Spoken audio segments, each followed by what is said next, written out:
Ma'am, shall we start the session?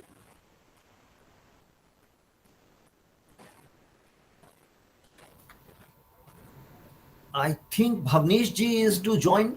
Bhavnesh Kumar ji. Sir, he has joined. He's there in the meeting. Sir, Oh, sir. Namaskar. Namaskar. Namaste. It's such a pleasure to see you once again. Honor is purely mine, sir. Thank you so much, sir. It is my honor. Thank you so much. I was waiting for you. I couldn't see you. I mean, I was waiting for you. Thank you, Thank sir. you so much, sir. Good morning, all on screen, please. Good morning to everyone. Good morning, sir. Good morning. Good morning, sir. Good morning, sir. Morning. Good morning, sir. Good morning, sir. Morning. Sir, with your permission, we'll be starting with this session. Yeah, please. Okay, thank you, sir. Yes, anchors, please start.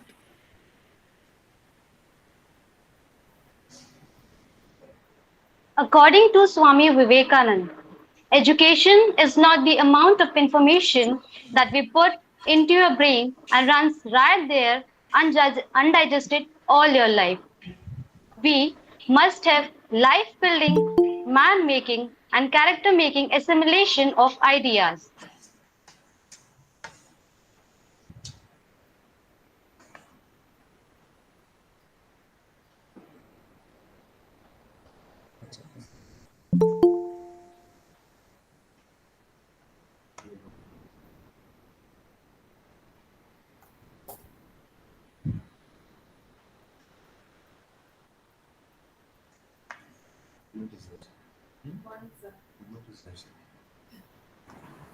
Latesh and Gaurav, please start.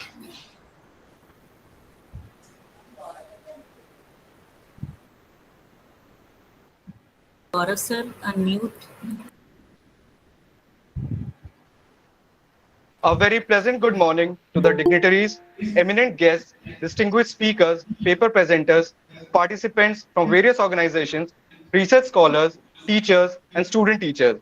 With immense joy and exhilaration, I, Gaurav Agrahari, along with my co-anchor Kumari Latesh of B.Ed Batch 2022-24, feel privileged to extend you all a very warm welcome on behalf of Army Institute of Education, which has clubbed all of us for the national seminar on the theme Recent Trends and Strategies in Indian Education System in Light of NEP 2020.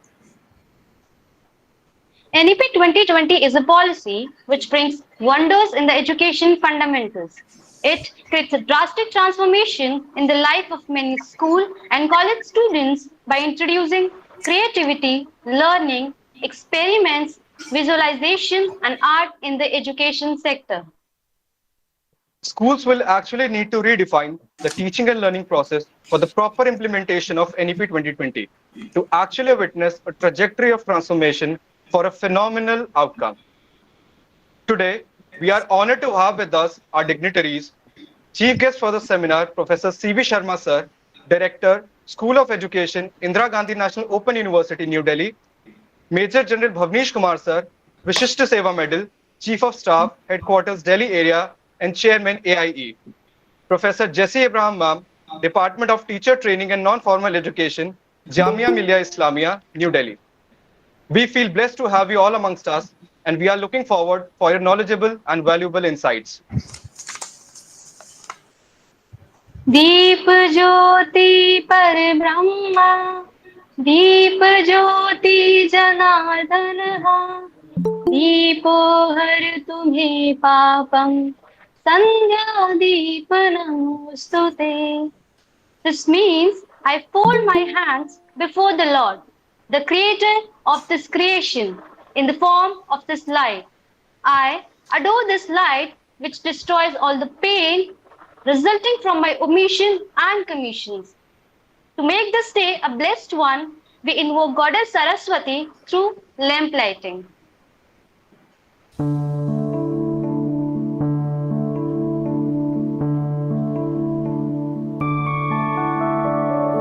Madhukaitabh विध्वंसी Vidhatri वरदे नमः रूपं देहि जयं देहि यशो देहि दिशो जहि महिषासुरनिर्णाशि भक्तानां सुखदे नमः रूपं देहि जयं देहि यशो देहि दिशो जहि निशुम्भ शुम्भ निर्णाशि त्रैलोक्यशुभदे नमः रूपं देहि जयं देहि यशो देहि दिशो जहि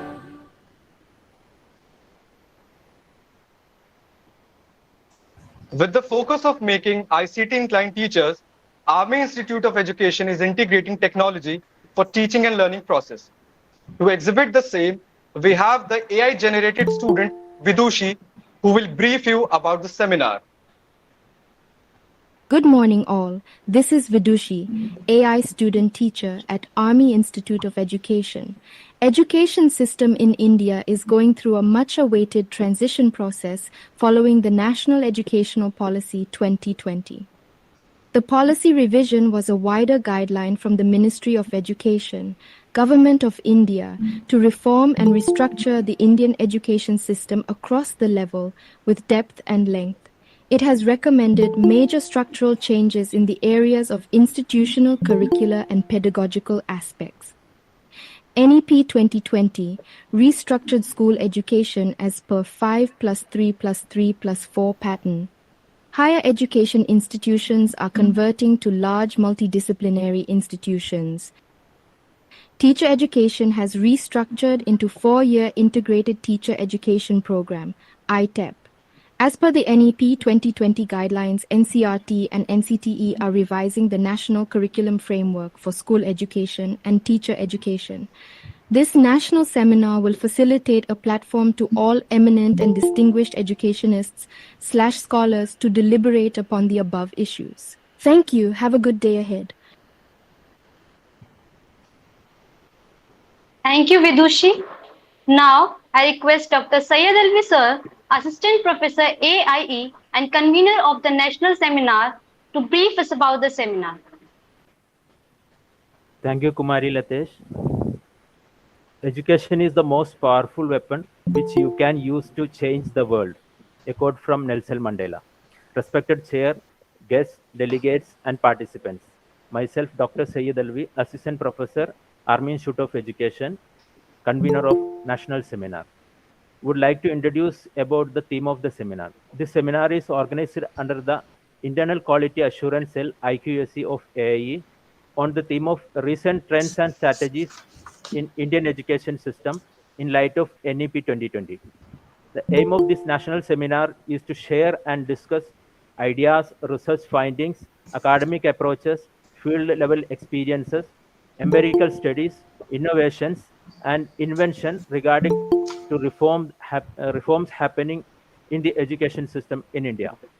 The objective of this national seminar is as an endeavor to acquaint participants with policy reforms recommended by NEP 2020, to understand changes in school education and higher education, to discuss recent trends and strategies on revamping the education system in India, to discuss reforms in higher education and teacher education. The sub-themes of the national seminars are revamping school education, curricular and pedagogical aspects, institutional reforms, reforms in higher education, professional education and vocational education, reforms in teacher education, trends and strategies, inclusive education, language skills, indigenous knowledge system, SDG for quality education, policy perspectives on ICT in education, current evaluation perspective in light of NEP 2020, and any other related topics. Thank you and Jai Hind. Thank you, sir. The key to student success is a great institution, and the key to a great institution is a great visionary leader. So now, I would like to request and invite Dr. Abhilasha Gautam ma'am, Principal AIE, for the welcome address. Please, ma'am. Thank you, Gaurav. Am I audible? Yes, ma'am. Ladies and gentlemen, honorable guests, dear colleagues and students, a very warm and hearty welcome to the National Seminar on the theme Recent Trends and Strategies in Indian Education System in light of NEP 2020. Today, we have gathered on this forum to delve into the visionary roadmap that NEP 2020 lays out for transforming our education system. As we embark on this journey together, we recognize the tremendous potential of our education system to shape the destiny of our country. The NEP 2020 envisions an India where education is not just a means to acquire knowledge, but a pathway to holistic development, empowering individuals to become active contributors to society and to thrive in an ever changing world. On behalf of Army Institute of Education, our faculty members, staff, and participants, I extend a heartfelt welcome to Major General Bhavnesh Kumar, Vishisht Sena Medal, Chief of Staff, Headquarter Delhi Area, and Chairman of AIE. Sir, we eagerly anticipate the valuable insights and perspectives that you will share with us during this seminar. Your presence here today reaffirms our commitment to advancing knowledge and innovations under your esteemed leadership. Welcome you, sir. A very pleasant and gracious welcome to our esteemed chief guest, Professor C.B. Sharma, sir, to this national seminar. Professor Sharma is the Director, School of Education, IGNOU, and former chairman of NIOS. Sir is also the force behind bringing the vision of NEP 2020 in shape. It is an absolute honor to have you among us today, sir. You are hearty welcome. I wholeheartedly welcome our keynote Professor Jesse Abraham, Professor IASE, Jamia Millia Islamia University. Ma'am, we are grateful to you for accepting our invitation and gracing the occasion with your esteemed presence. Your presence in the seminar will inspire our participants to aim higher and work diligently towards advancing knowledge and scholarly achievements. We eagerly look forward to your keynote address and the wisdom that you will share with us today. I heartily welcome our resource persons, Professor Babita Bhardwaj, HOD School of Education, Lingyas Vidyapeeth, and Dr. Kanak Sharma, Assistant Professor, Rajasthan Central University, Ajmer, for accepting our invitation and gracing the seminar with their benign presence. This national seminar serves as an important platform for intellectual exchange and scholarly discourse. It is through the dedication and guidance of individuals like you that such events become very truly transformative. Your presence today not only motivates us to strive for academic excellence, but also reaffirms our belief in the power of education to bring positive change in the society. Dear participants, as we discuss and deliberate on the various aspects of NEP 2020 today, let us remember that successful implementation of this policy requires a collaborative effort from all stakeholders. We must work together to overcome challenges, share best practices, and leverage each other's experiences to create an educational ecosystem that fosters excellence, innovation, and inclusivity. I extend my heartfelt gratitude to all the speakers, research scholars, students, and contributors who will share their expertise and insights during this seminar. Your expertise will undoubtedly enrich our understanding and help us chart a path forward. Let us seize this opportunity to embrace change, to envision a progressive education system, and to empower the next generation of leaders and visionaries. Once again, I extend a warm welcome to all of you and wish you all a productive and enlightening national seminar on NEP 2020. Jai Hind. Thank you, ma'am, for your words of wisdom and encouragement. A good leader is someone who sees beyond himself and really thinks how they can move their organization forward by helping others to fulfill their potential. With these motivating lines, I would like to request Major General Bhavnesh Kumar Sir, Vishist Seva Medal, Chief of Staff, Headquarter, Delhi Area and Chairman AIE. Sir, you are a source of inspiration for us. We are glad to work under your leadership.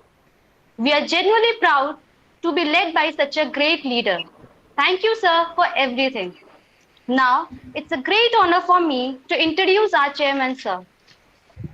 Sir was commissioned into 3rd Battalion, the Parachute Regiment, on 16 December 1989.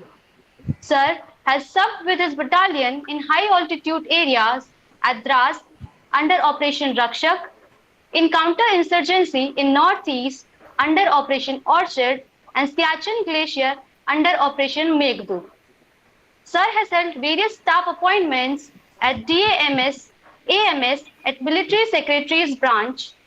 Sir has undertook his foreign mission at Kabul, Afghanistan. Apart from these basic military courses and a course with Army School of Ammunition, United Kingdom, the general officer is qualified in Defence Service Staff College, Higher Command and National Defence College. We welcome you, sir, to the National Seminar. Now, I would like to invite our chairman, sir, for the opening address. Sir, please. Thank you so much, Kumari Latesh. Thank you very much. Good morning. Namaskar to everyone. Professor C.B. Sharma, Professor Jesse Abraham, Principal, Army Institute of Education, distinguished guests, scholars and educators. Good morning to all of you. I extend a warm welcome to all of you on this online seminar on the theme of recent trends and strategies in the Indian education system in light of National Education Policy 2020. I am truly humbled today to inaugurate this seminar, which has brought all the policymakers, distinguished educationists, academicians, students, and research scholars together on this forum to discuss and deliberate on one of the most important and transformative reform which is taking place in the history of Indian education system by way of National Education Policy 2020. Education has always been the cornerstone of any progressive society. National Education Policy 2020 has given transformative possibilities for a progressive nation. This policy has come into existence after years of deliberation, investigation and consultation, and it intends to improve our education system. National Education Policy 2020 is more than just a document.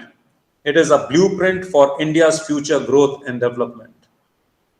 It envisions a system of education that is all-inclusive, comprehensive, responsive to the demands of the contemporary world.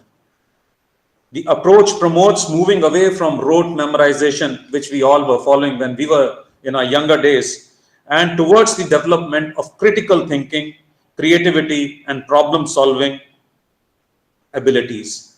The National Education Policy 2020 has started to gain a lot of pace now, but there are countless challenges in its implementation, which we need to look for its true realization.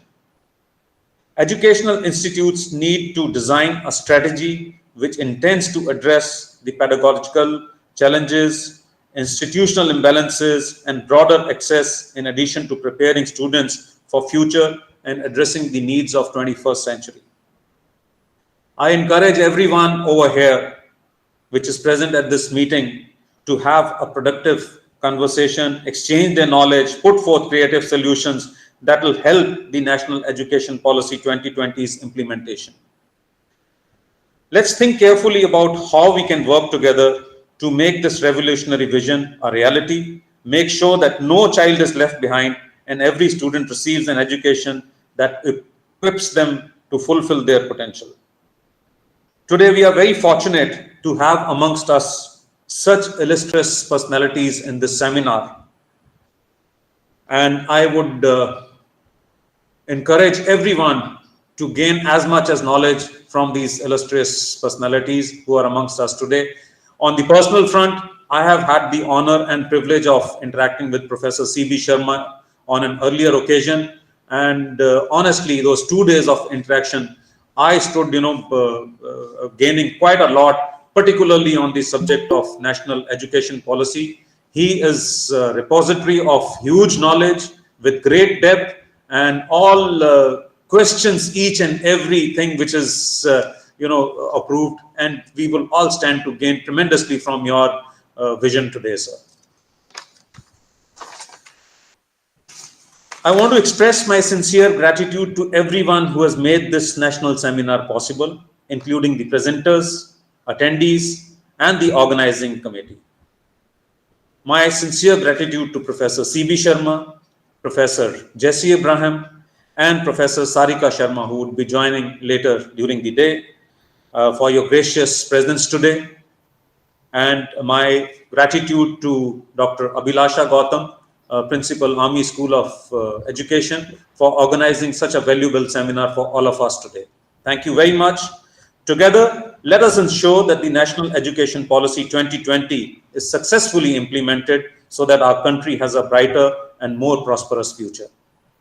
Thank you all, and I wish you all a fruitful and enriching seminar ahead today. Let us embark on this journey of transformation hand in hand for betterment of our educational landscape. Thank you very much. Jai Hind. Thank you so much, sir. It's indeed a pleasure listening to you. We are grateful for the vision and faith in the Institute in achieving milestones in the field of teacher education. The constant support and guidance from you has been exemplary, and we ensure you, sir, that we will strive further to bring more laurels to the Institute and make AWS proud. Thank you, sir, for sparing your precious time to intellectually stimulate our students and participants in the seminar. Thank you so much. Thank you. Over to you, Gaurav. Thank you, ma'am. The more that you read, the more things you will know. The more that you learn, the more places you will go. With this, I would like to invite Professor Jesse Abraham, ma'am, Department of Teacher Training and Non-Formal Education, Jamia Millia Islamia University, New Delhi. It's my privilege to invite her and introduce today's keynote speaker. Professor Jesse Abraham, ma'am, is currently working as the professor at the Department of Teacher Training, Education and Non-Formal Education, Jamia Millia Islamia University, New Delhi. Ma'am did research in teacher education, preschool education, and educational technology.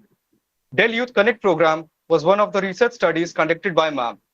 Other than this, 4 externally funded projects were completed by ma'am. 15 PhDs are awarded under her supervision. We welcome you, ma'am, and request you for the keynote address. Please, ma'am.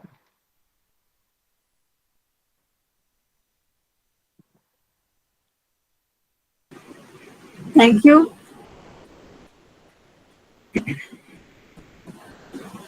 So, may I share the screen?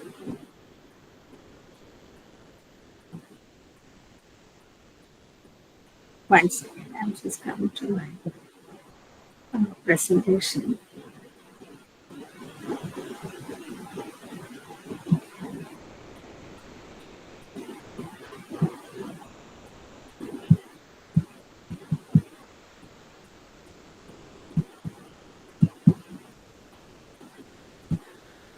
Hello. So,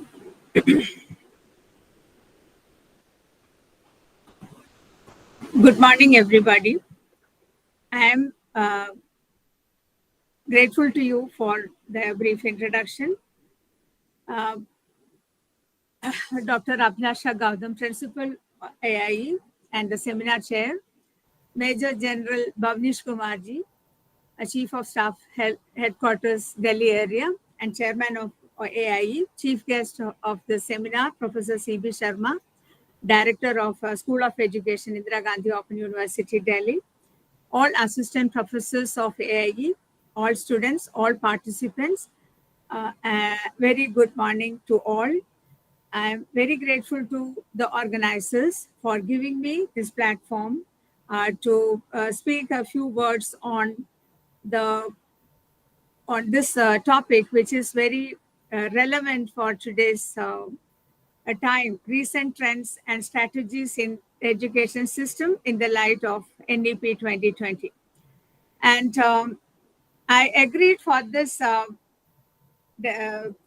program because I'm actively involved in teacher education and also in distance education. I'm also the honorary director of the Center for Distance and Online Education of Jamia Millia Islamia. And I've guided about 25 PhDs so far. And I've done so many research studies, but I have no inclination to any political viewpoint or anything. As an academic person, I would like to put my points across in this particular seminar. So let us look at them. Hope you are able to see my screen. This is just to help me because it's a very vast topic. I thought if I'm using the PowerPoint, it will help me cover all the points quickly. That's why this PPT is used. Hope it is visible. Yes, ma'am. Yes, ma'am, it's visible. Thank you.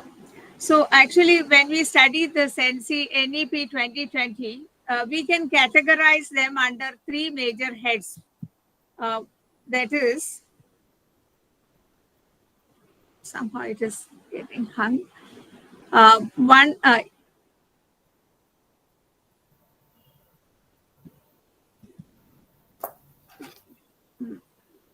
my screen is not moving to a certain extent. Maybe I have to stop share and start again.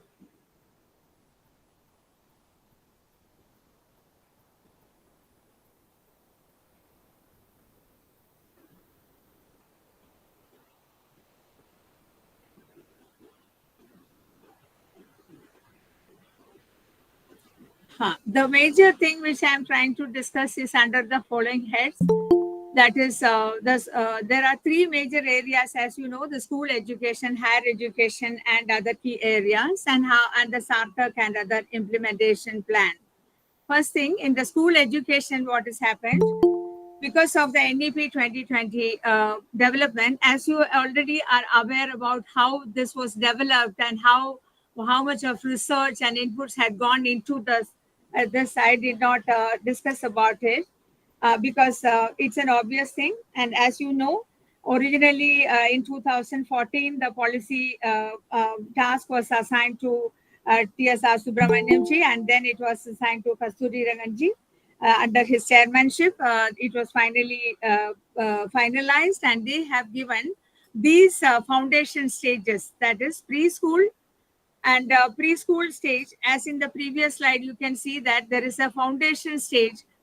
2 years earlier, it was not part of any formal system. Now it has come into the foundational stage.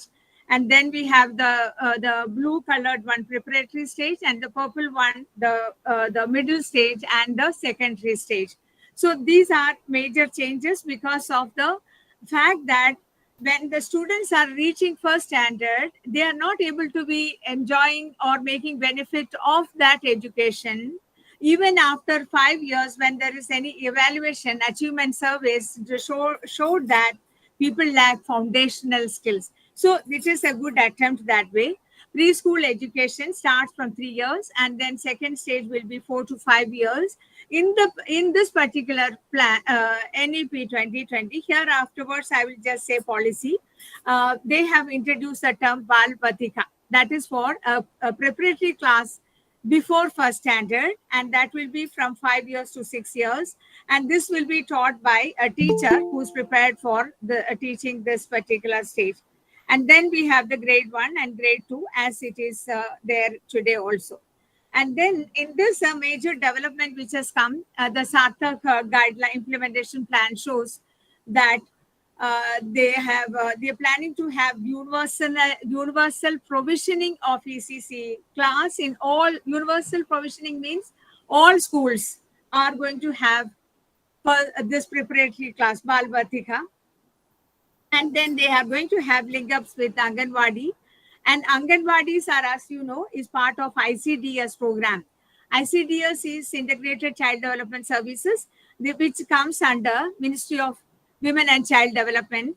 And because of this policy, we are actually integrating with different ministries even, not only the Education Ministry, MHRD, which is renamed as Ministry of Education, and also now with Ministry of Women and Child Development in this particular foundation stage.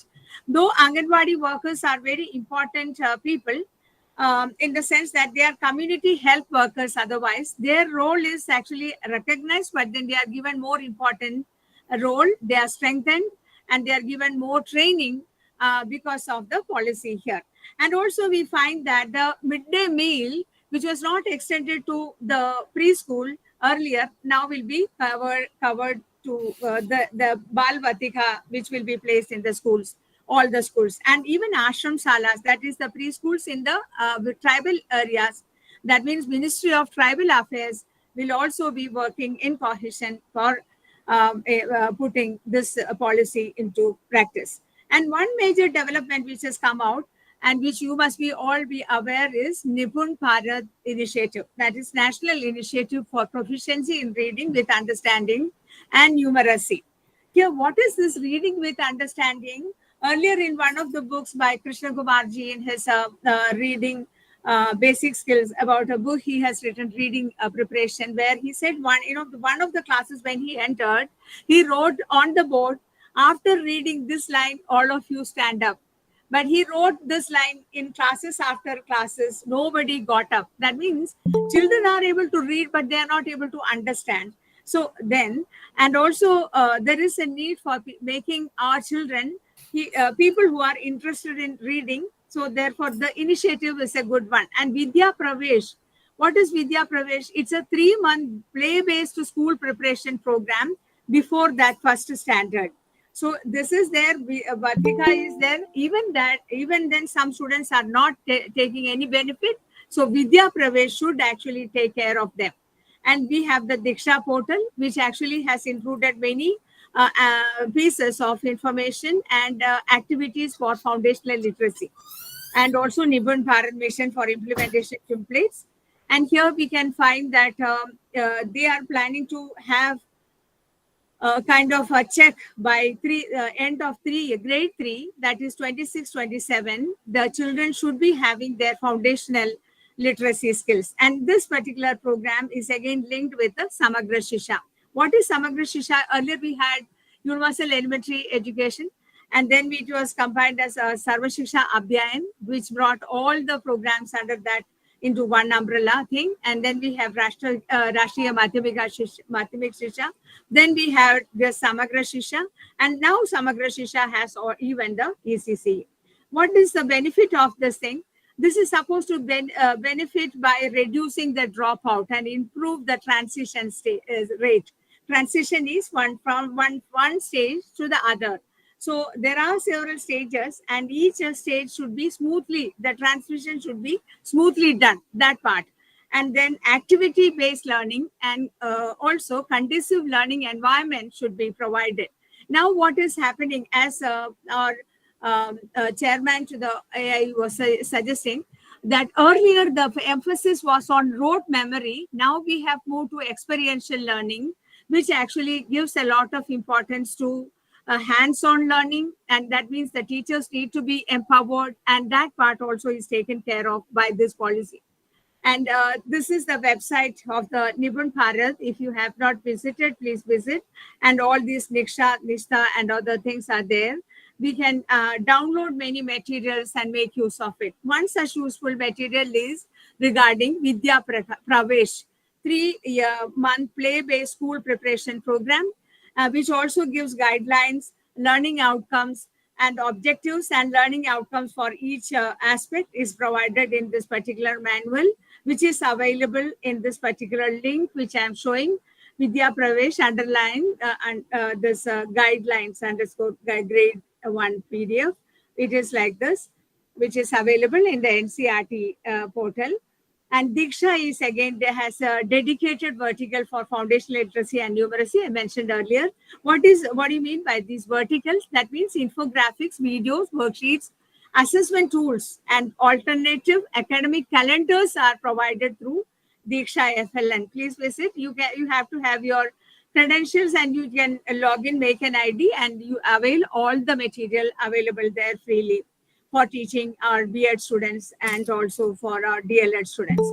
So the foundational literacy is a very important thing. And why it is important? Because sometimes we are overlooking them.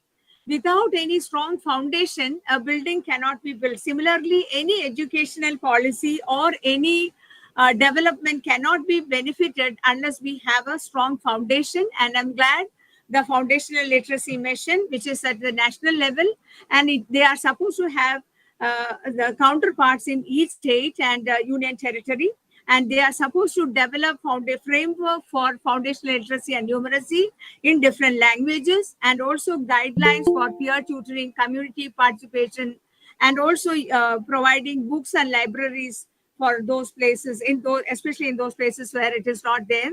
And also develop a culture of reading, which is actually missing nowadays due to the smartphone and social networking and other things. Now we are going back to that reading culture with the help of the policy. So that means we are going to have holistic assessment, not just reading, writing assessment, but a holistic one where even motor skills and affective aspects, attitude, aptitude, everything will also be taken into consideration. And NISHTA platform is actually training master trainers and also further helping, and also extension to I already said PM portion is actually the midday meal program, and extension of BRC and CRC block level, and the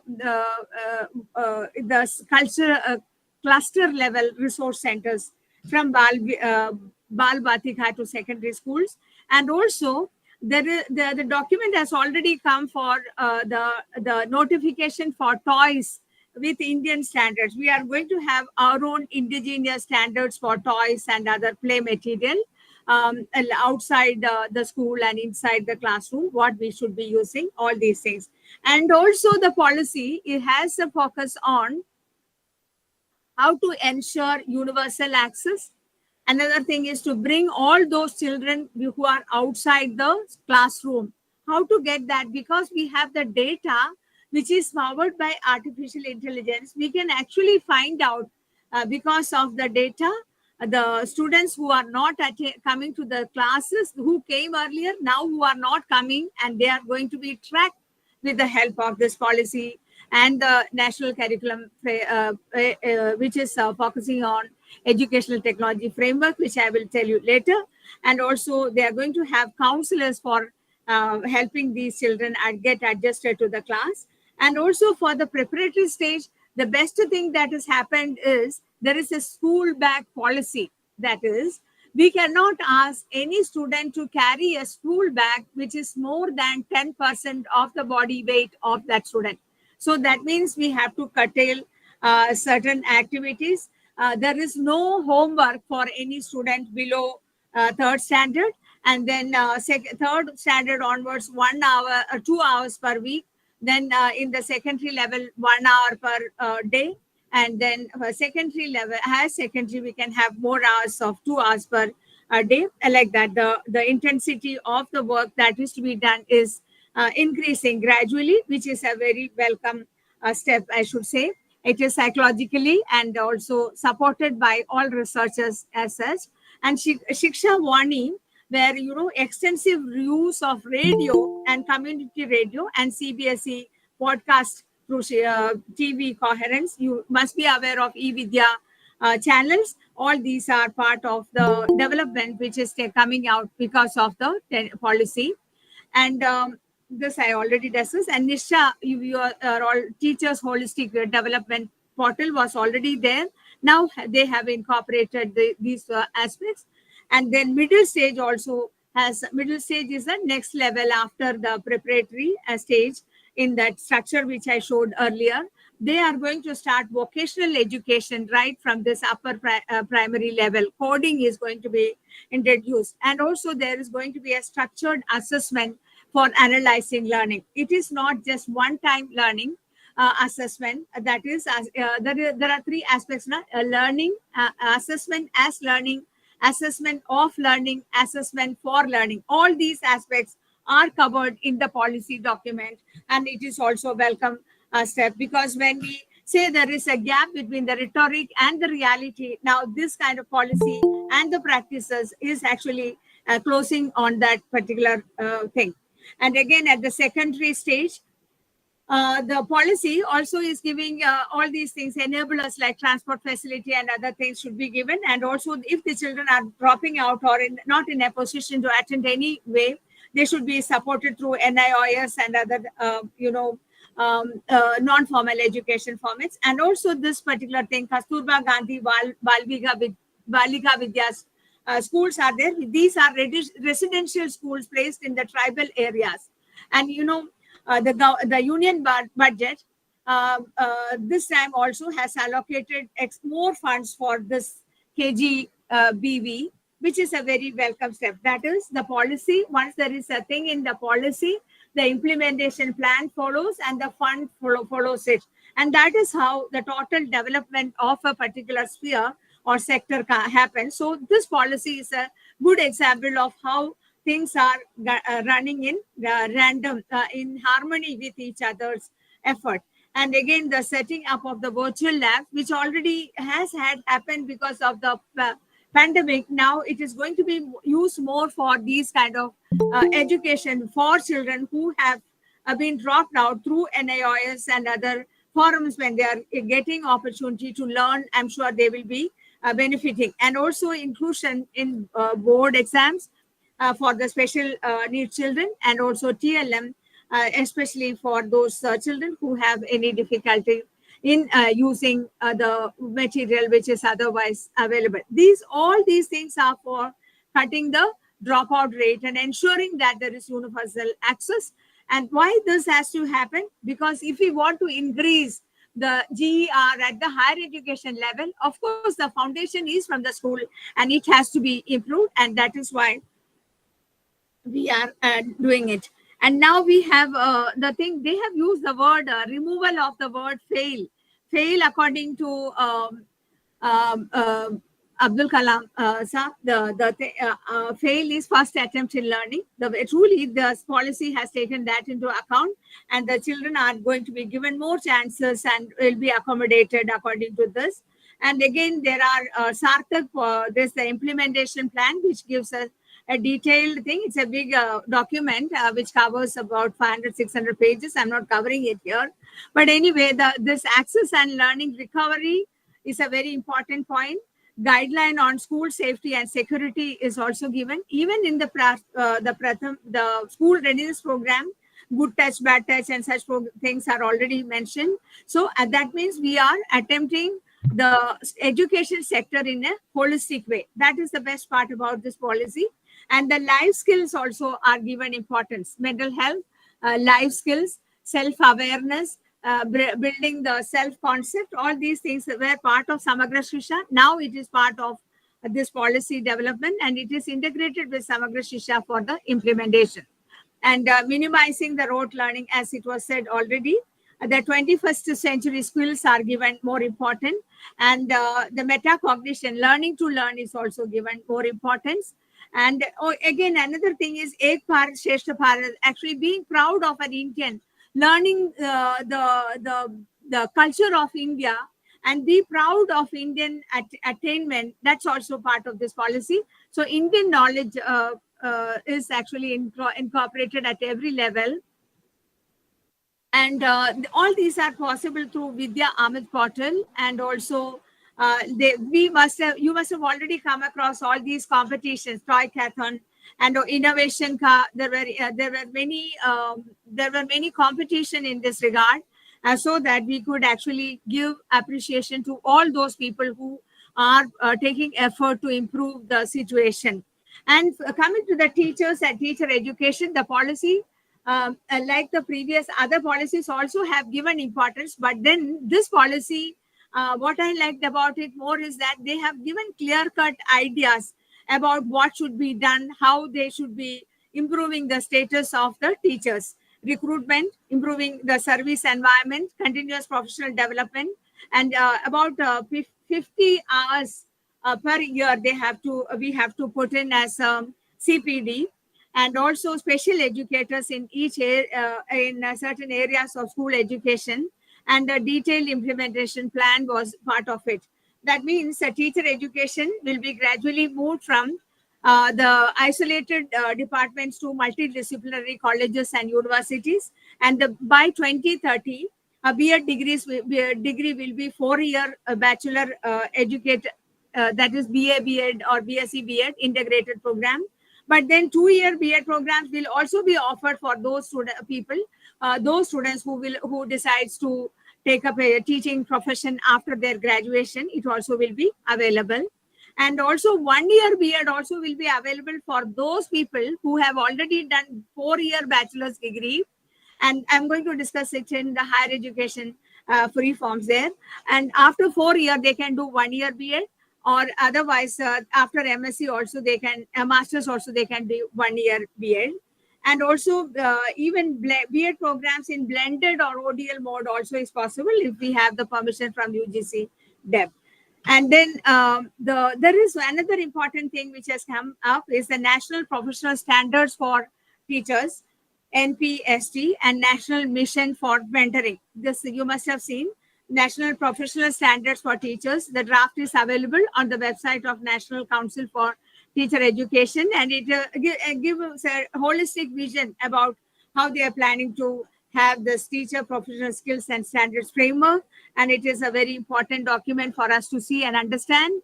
And they are giving this career pathway for the teacher. That is, an aspirant, the pre-service teacher enters into the second stage, career stage 1, career stage 2, career stage 3, and then he is a leader teacher in the career stage 4. That is a good thing. Nobody is stagnant. Everybody is getting an opportunity to grow, and professional development is possible in the true sense. And National Mission for Mentoring is another great thing about this policy. Mentoring, as you all know, in your own colleges and universities also, the seniors are mentors.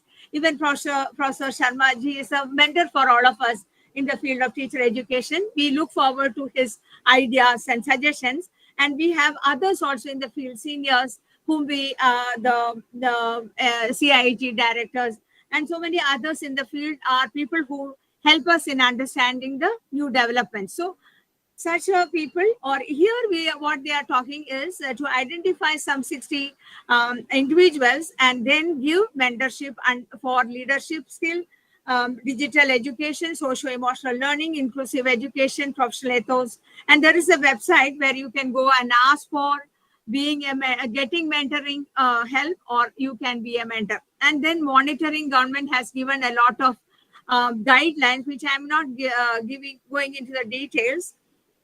And one thing is here, the special needs children were given stipend. It is continued actually in this the program also. All those things which were happening in the field, they are taken up and they are continued, and further things are added, like standardization of Indian Sign Language, EMP Vidya for ensuring equitable education. This is an online education platform where the TV channels are provided for children who could tune in and get a supplementary education. Not everybody can afford tuition and other things, but e-Vidya channel and other things can help us. And then here, Vidya Anjali is actually Vidya Anjali means the community and offering offering with both hands. We are joining with the community because of the policy initiative. Even that is another thing. And Prashad is a screening tool for the disabled, which has come out because of the policy which wants to make it inclusive, so that the teachers can understand disabilities and then send them for further, guidance and counseling benefits, etc., by certifying them.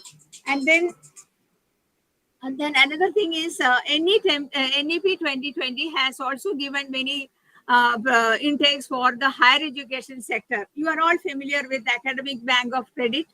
You must be familiar with the fact that GR, the gross enrollment ratio, is targeted to be 50% by 2035. Why it is required? Because the more graduates we have, their employment potential, their skills, their earning power will be more, and they will be adding on to our nation's capital. Whereas if we are not educating our youth, then we will not be able to benefit from the dividend which is there in the demography, because of the increased number of youth that we have. If we have more graduates who are qualified, who can work, earn, then they are going to be assessed. That's why we have to have more colleges, and the policy rightly starting thinking of higher education institutions. And another takeaway is multidisciplinary education research universities. Sorry, MERU. Why? Because we have IIT SIAMs, they are doing very well. Even Jamia is a multidisciplinary education research institute. We have multidisciplinary research happening here also, biosciences and other sectors. But then there are many standalone institutions which can actually start other departments, increase their intake, and move to this MERU status, because it is very important for their sustenance. And research education foundation is also another thing which is coming up.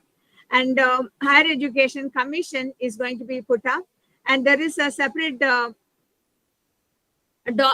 point that by 2040 we are going to have these kind of institutions only, that is multidisciplinary the institution, or universities, or we have only which are offering graduate level or at the higher level. This information I have taken from the National Higher Education Qualification Framework also.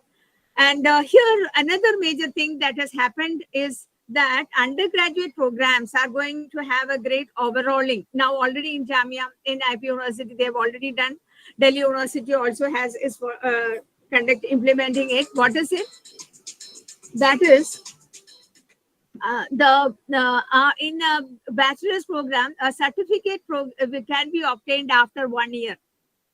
That is possible if the student wants to leave the course after 1 year, 2 semesters. Then he or she has to take up an internship, which will be having about 3 or 6 credits, 3 weeks program, and then another paper, and then they will get the certificate. And diploma after 2 years, a bachelor's degree after 3 years, that is 6 semesters, and 4 years after a program you will get an honors degree. And if you want to have a research project, it is possible, and that will be a bachelor's degree with the research, and that will enable that person to go for PhD straight away. And a person who has done this 4-year honors will be able to do 1 year B.Ed and get into the teaching profession. And the academic bank of credit, which I was talking earlier, which help them to have this flexibility when they want to move away from one department, maybe work for some time, earn for some time, get back to academic. Yes, it is possible. In many of the foreign countries, the students are always funding their own education, and they study for some time, then they leave, then they get back, like that. In India, if we try to do such a thing, what will happen is that people will think about the work area, and they will be more proficient. Now, some people complete all the education, even up to PhD, and then they think about what kind of program, what kind of job that they want to take up. So that means in the higher education, there is a holistic curriculum which is thought of, multidisciplinary holistic education. That means even in engineering degree person, in the engineering college also, they can have, arts or liberal arts or any such areas, and they can have add credits for that also. And also integration of science STEAM, that is possible in other part of or disciplines also. And industry academia linkages, what are those things which the industry wants? All those things can be started in the university. And also another major thing is research and internship. And wherever I said now 1 year they want to leave, they have to go for an internship or an apprenticeship, and then they get the degree. 2 year they want to leave and get the diploma, they have to go for an internship and get back to the university for the degree. And that degree will be deposited in the academic credit bank, and they can pursue the higher education later on.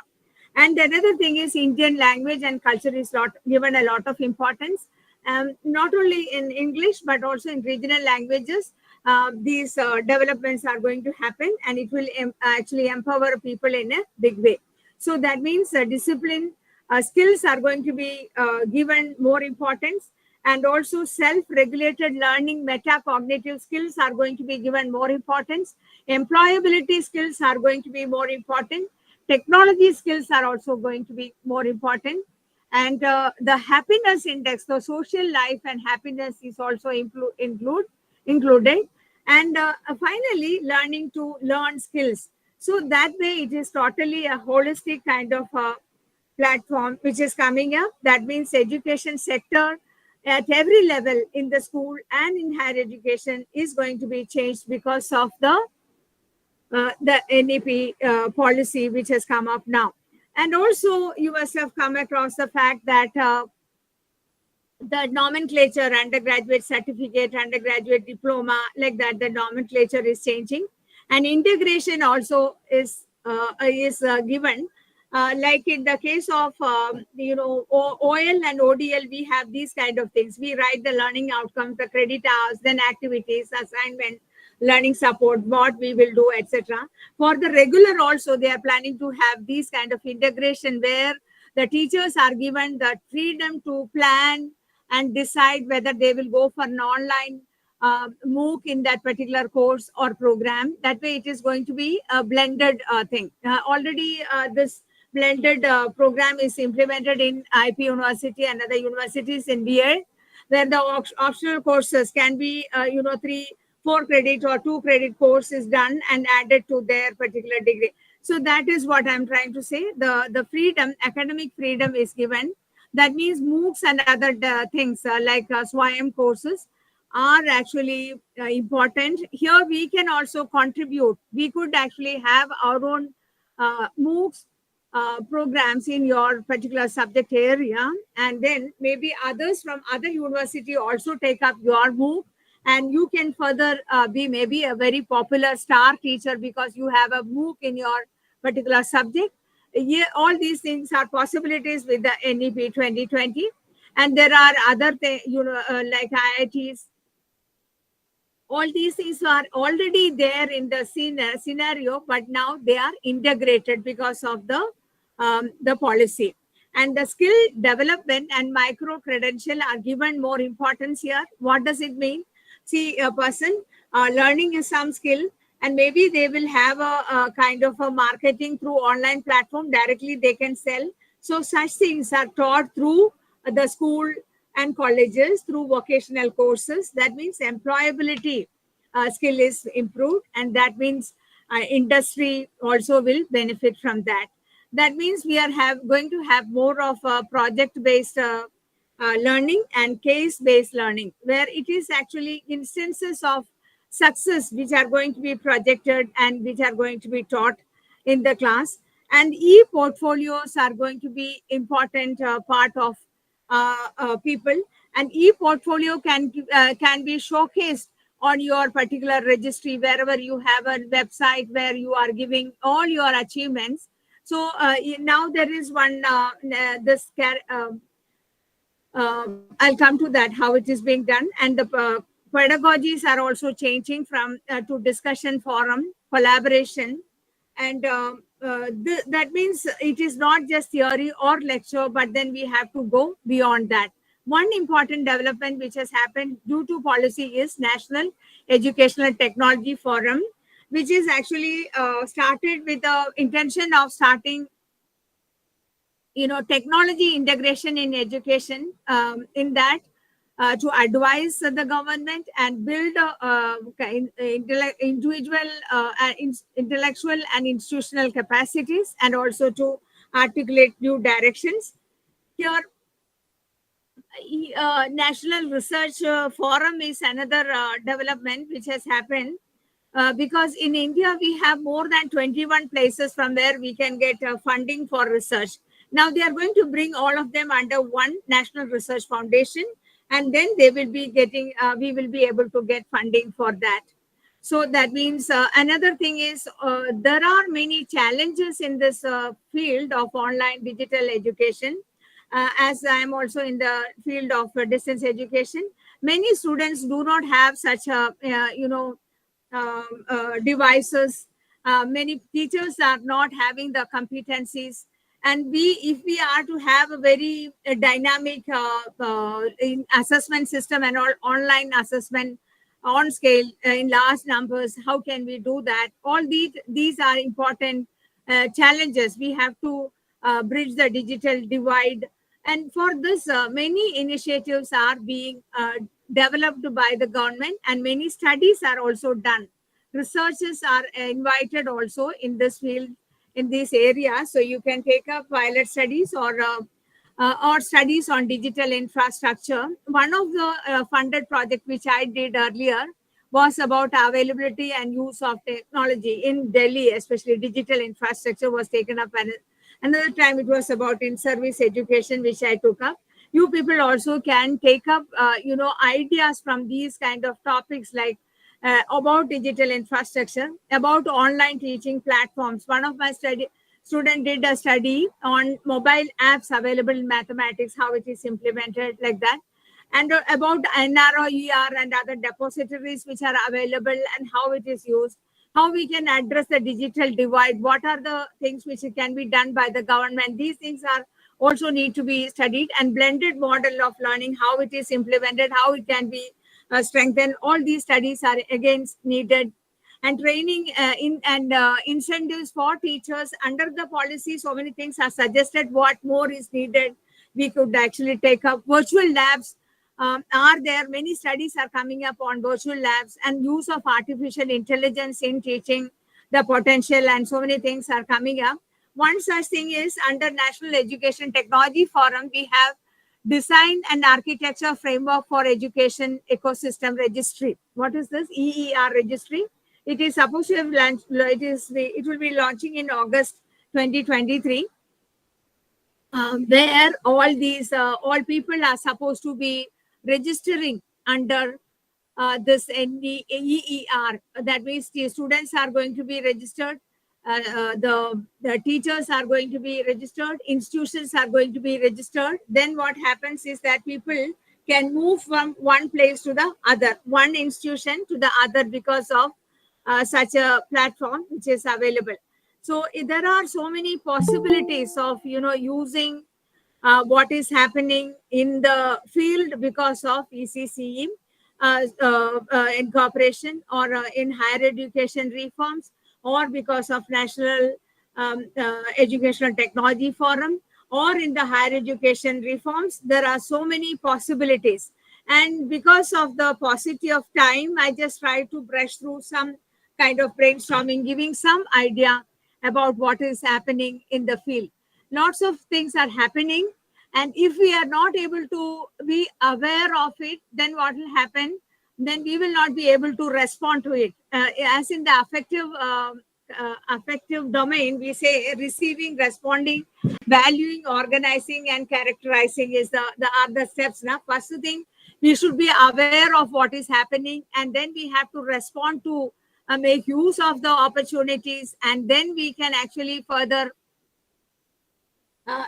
get into the system, evaluate, and make our own place in this place in the higher education system, wherever you are, as a teacher educator, as a teacher researcher, or as an academician, or as an academic administrator. We have many things, many takeaways from this NEP 2020.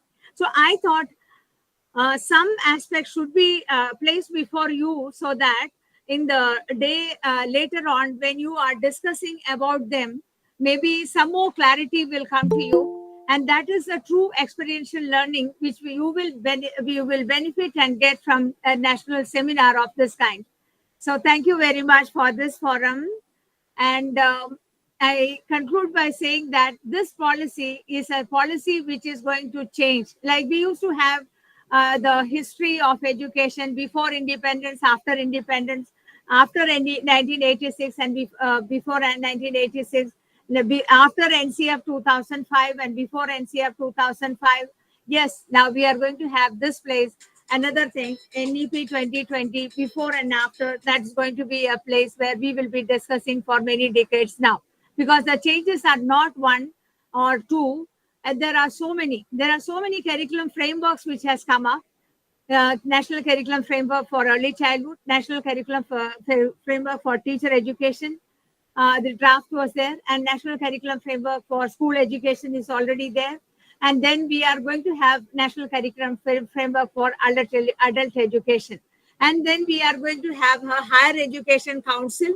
And then we are going to have a, your research forum, which will streamline all the funding. And then we are going to have a national educational technology forum, all because of this brilliant idea of NEP 2020. So I congratulate Army Institute of Education for choosing this topic and giving me a chance to speak about it, because it is too vast. I couldn't cover. Maybe I've left out something, and sir will take care of it, I'm sure.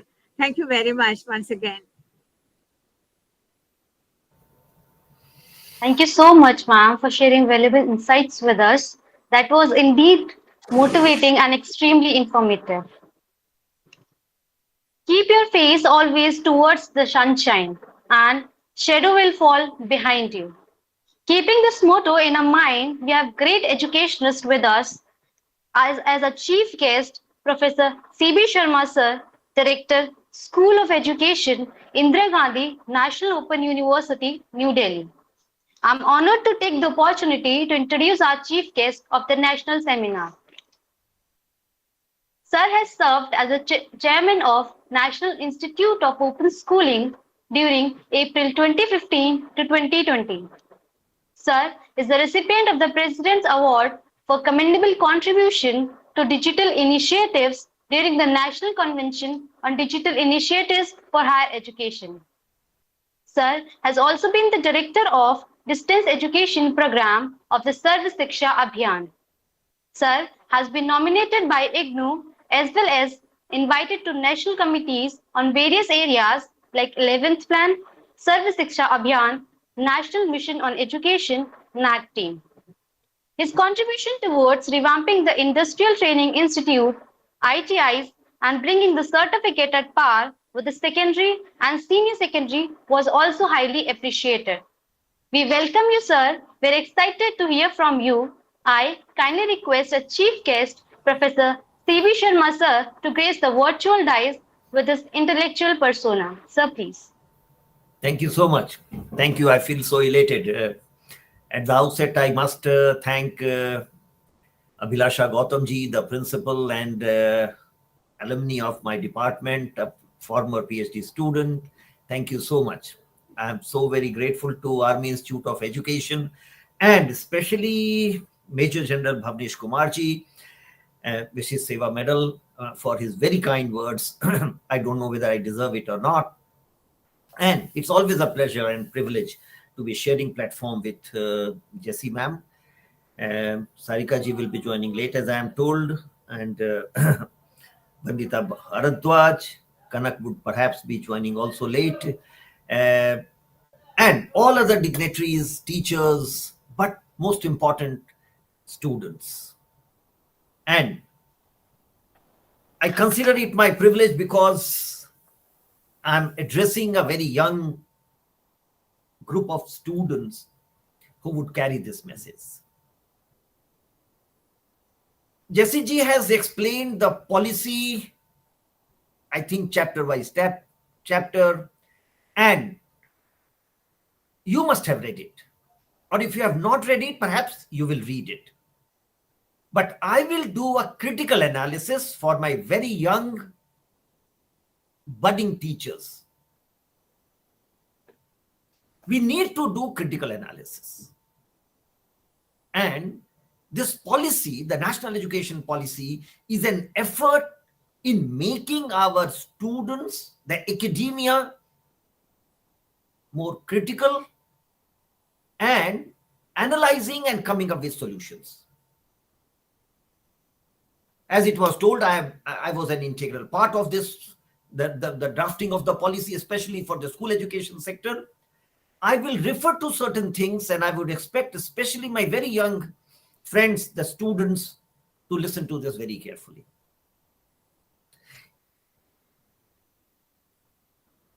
First, let me ask you, why did you bring Vidushi?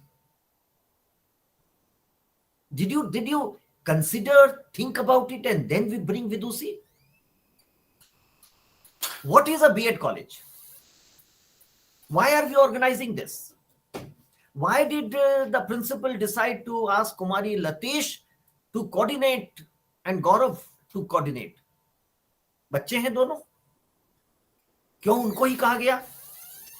हम उनको तैयार कर रहे हैं, जब ये school में जाएंगे तो एड्रेस कर सकें कॉन्फिडेंस से. In school education, especially in teacher education, we don't do anything mindlessly. You would organize fest, you would organize events in a teacher education college. Why? वो तो क्लास में जाके नहीं पढ़ाओगे भाई. कभी क्लास में जाके डांस करना सिखाना है क्या? नहीं. लेकिन वो क्यों हो रहा है, कभी सोचा है? हमारे पूरे टीचर ट्रेनिंग में काफी एक्टिविटीज जुड़े होते हैं. Why are those activities part of our process? Because you are going to deal with, perhaps now that we have transformed the teacher education, I'll discuss a bit on that.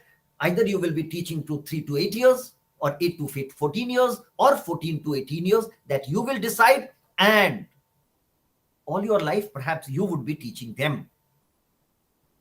Always keep thinking critically why.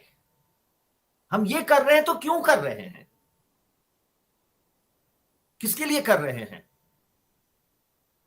तो पहला तो जरूर सोचना, विदुषी को क्यों लाया, विदुषी ने ही क्यों एड्रेस किया तुम्हारे सेमिनार को शुरू में? ये ट्रेनिंग का जो समय था वो किसी और के द्वारा किया जा सकता था क्या? आने वाला समय टीचर को विदुषी रिप्लेस करने जा रही है, तब ला रहे हो विदुषी को? Think over it.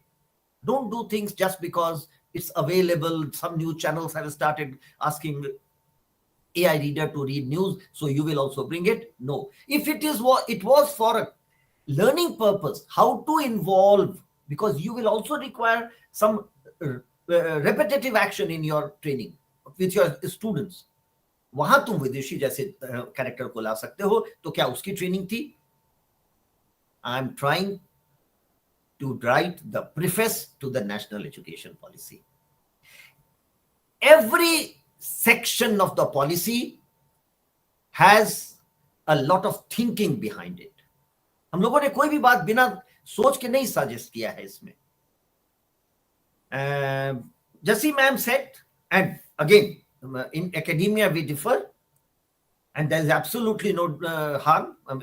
Anybody can differ with my opinion, my views, my ideas, that it's not a political. I'm not doing a political speech or she said something about education is intrinsically a political agenda. इससे बाहर निकल ही नहीं सकते हो. जब जैसी ma'am ने कहा तो मैंने अपनी एक किताब निकाली. Can you read it? The Education Commission and After. It is a book written by J.P. Nayak and the most famous Professor Seshadri. Adi Seshayya in his preface writes, educational decisions in India are political decisions and certainly not the decision of the technical experts in education. This is nobody but Adi Seshayya writing. In the preface to this very popular famous book by J.P. Nayak, The Making of the Policy. जरूर पढ़ो इस किताब को. Policy बनती कैसे है, कौन लोग इन्वॉल्व होते हैं, किस सोच से बनती है? How is 1986 policy different to 2020 policy, and why it took 34 years to bring a new policy? You need to analyze it. Jessie ma'am has done a brilliant job by analyzing the policy for you section by section. What are the changes likely to come? What changes have already been made?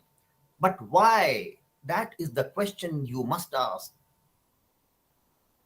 Latesh and Gaurav, and all your fellow students. ऐसा क्यों? If you read the policy, you will find this. हमने क्या change लाया है? हम कह रहे हैं कि अब बच्चे 6 से 14 साल नहीं, 3 से 18 साल तक के बच्चे आएंगे स्कूल में. ये 3 साल क्यों जोड़ा है? बस मन आया जोड़ दिया कि अब जो फाउंडेशन होगा that will be from 3 to 8 years. Somebody who was sitting said no, bring the children at 3 years. And was it done? No. Read the section on higher education. It is said only 26.3% of the relevant age group is in higher education. I will request all of you, it's the shortest policy of India after Macaulay's 11-page document.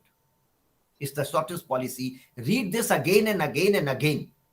इसको कई बार पढ़ो, तब तुमको पता चलेगा कि between the lines क्या लिखा गया है और ये क्यों लिखा गया है. Every section you must question. क्यों सरकार ने ये सजेस्ट कर दिया, क्यों? देखो, ये एक पॉलिटिकल डॉक्यूमेंट है. आज भी हम कहते हैं कि 1986 की पॉलिसी राजीव गांधी पॉलिसी, और आने वाले समय में ये कहा जाएगा 2020 नरेंद्र मोदी की पॉलिसी. क्यों? हमको उससे बायस होने की जरूरत नहीं है कि ये राजीव गांधी की थी या नरेंद्र मोदी की थी या इंदिरा जी की पॉलिसी थी 68 वाली. हमको वो बिल्कुल उससे अफेक्टेड होने की जरूरत नहीं है, लेकिन एनालाइज करने की जरूरत है. Every section you must read and question why. And this policy is about questioning. We are undoing what Macaulay did. Read Macaulay now. What did Macaulay say?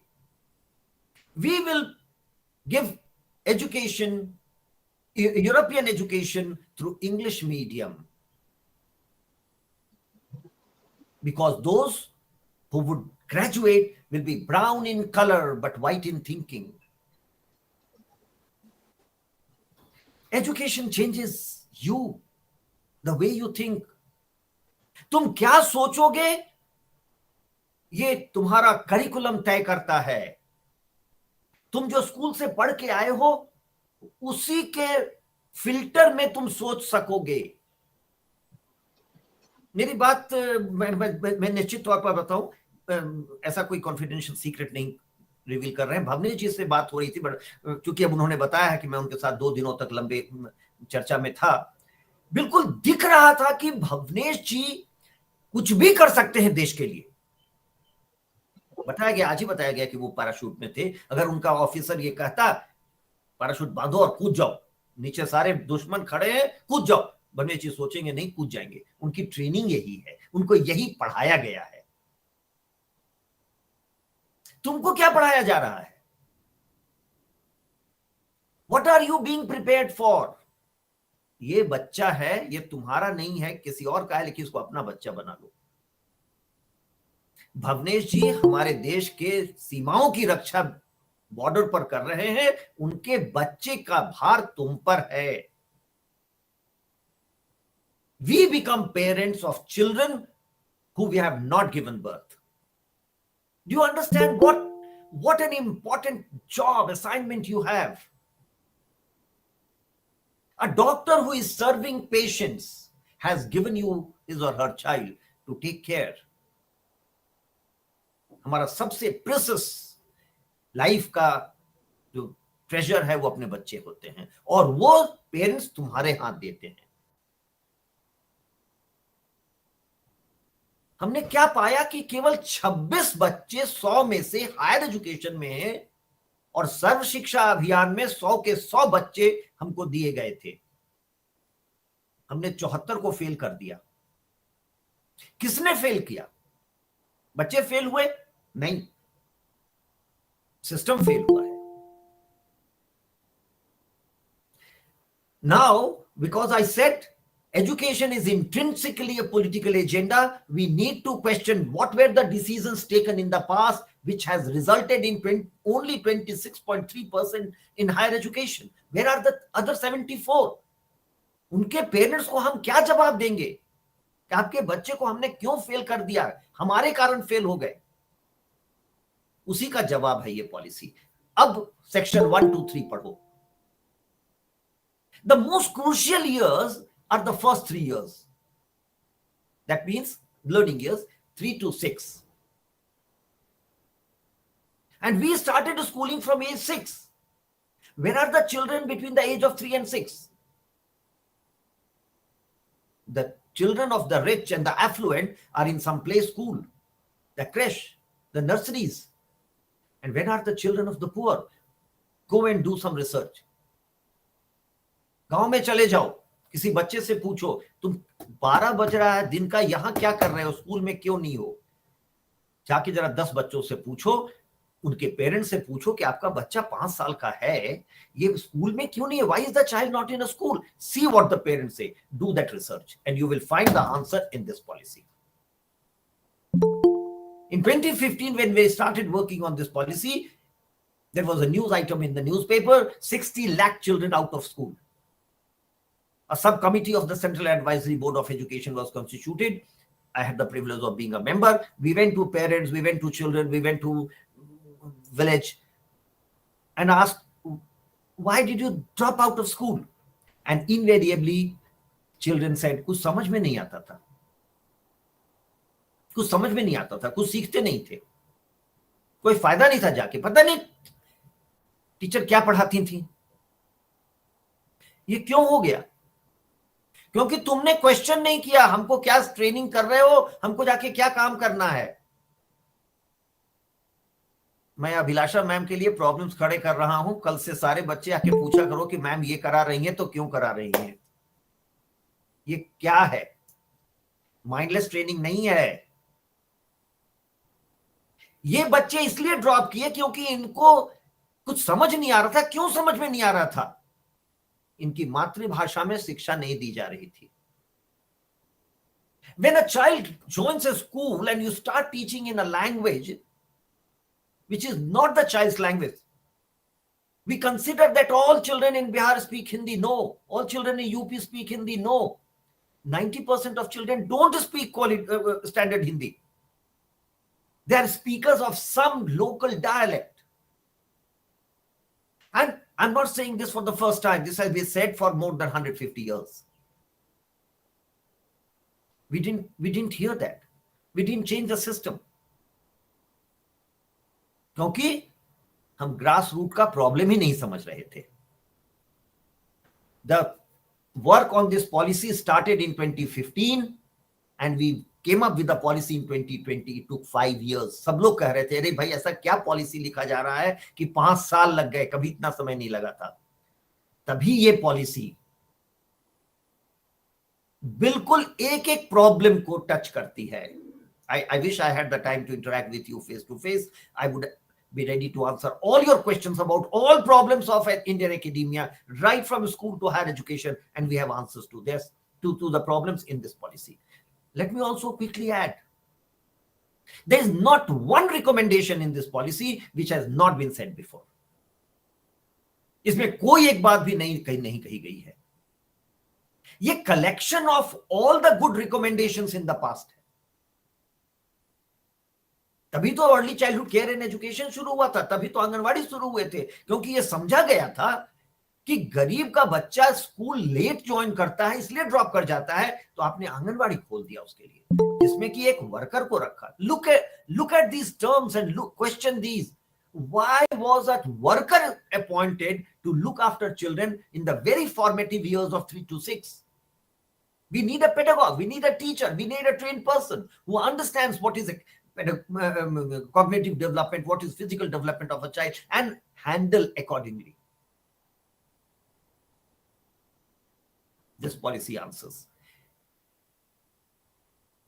Then, second very important thing was that children come to school at 3 years, they are given education in their mother tongue, and large number of children come to school without breakfast. They are just not ready physically to learn. उनके लिए सुबह में नाश्ते का arrangement किया गया है. When they come to school, they will first be provided nutritious meal. We have not said bread omelette खिलाओ इनको. जो लोकल है उसी को खिलाओ, लेकिन न्यूट्रिशियस मील दो. जब तक ये एनर्जी नहीं होगा, सीखेगा कैसे? You are so privileged to be in a college. You are amongst those 26% who have been given all the resources of the taxpayers' money to be in a college. Do you understand how privileged you are? How privileged I am, how privileged all of us are here? We must give back to the society what the society has given us. यही हमारा profession कहता है. बाकी सारी चीजें वो क्या पाठ्यक्रम बन रहा है, क्या हो रहा है, वो कोई मतलब नहीं रखता है. सबसे पहले टीचर को टीचर बनाना है. Read 1854 document. वहीं से बात शुरू हुई थी स्कूल इंस्पेक्टर्स की, कि स्कूल इंस्पेक्टर होगा, वो जाके देखेगा टीचर कैसे पढ़ा रहा है. Can we have an inspector for teachers? There are no inspectors in Finland. It's number 1 in PISA. India is 1 but last in PISA. I hope you understand what is PISA.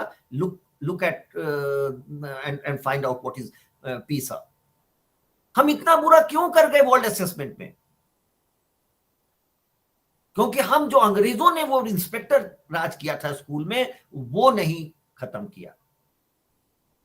Education cannot be handle through inspectors. Teacher को ही on करना पड़ेगा. मेरा बच्चा है, मेरी responsibility है. ये कैसे होगा? Don't think I am making speech. These are questions which we need to answer. Unless and until we answer, we will not be able to change our system. तो क्या बदला है? और हम लोग जब 2015 में काम शुरू किए तो ये भी लगा कि साहब, भारत जिसका कि ग्लोबल ट्रेड में कंट्रीब्यूशन 27% था right up to 18th century, वो आज 3-4% पर आ गया है. हम अमीर देश थे, हम सोने की चिड़िया थे, वो बदला कैसे? हम 64 कलाओं के मालिक थे.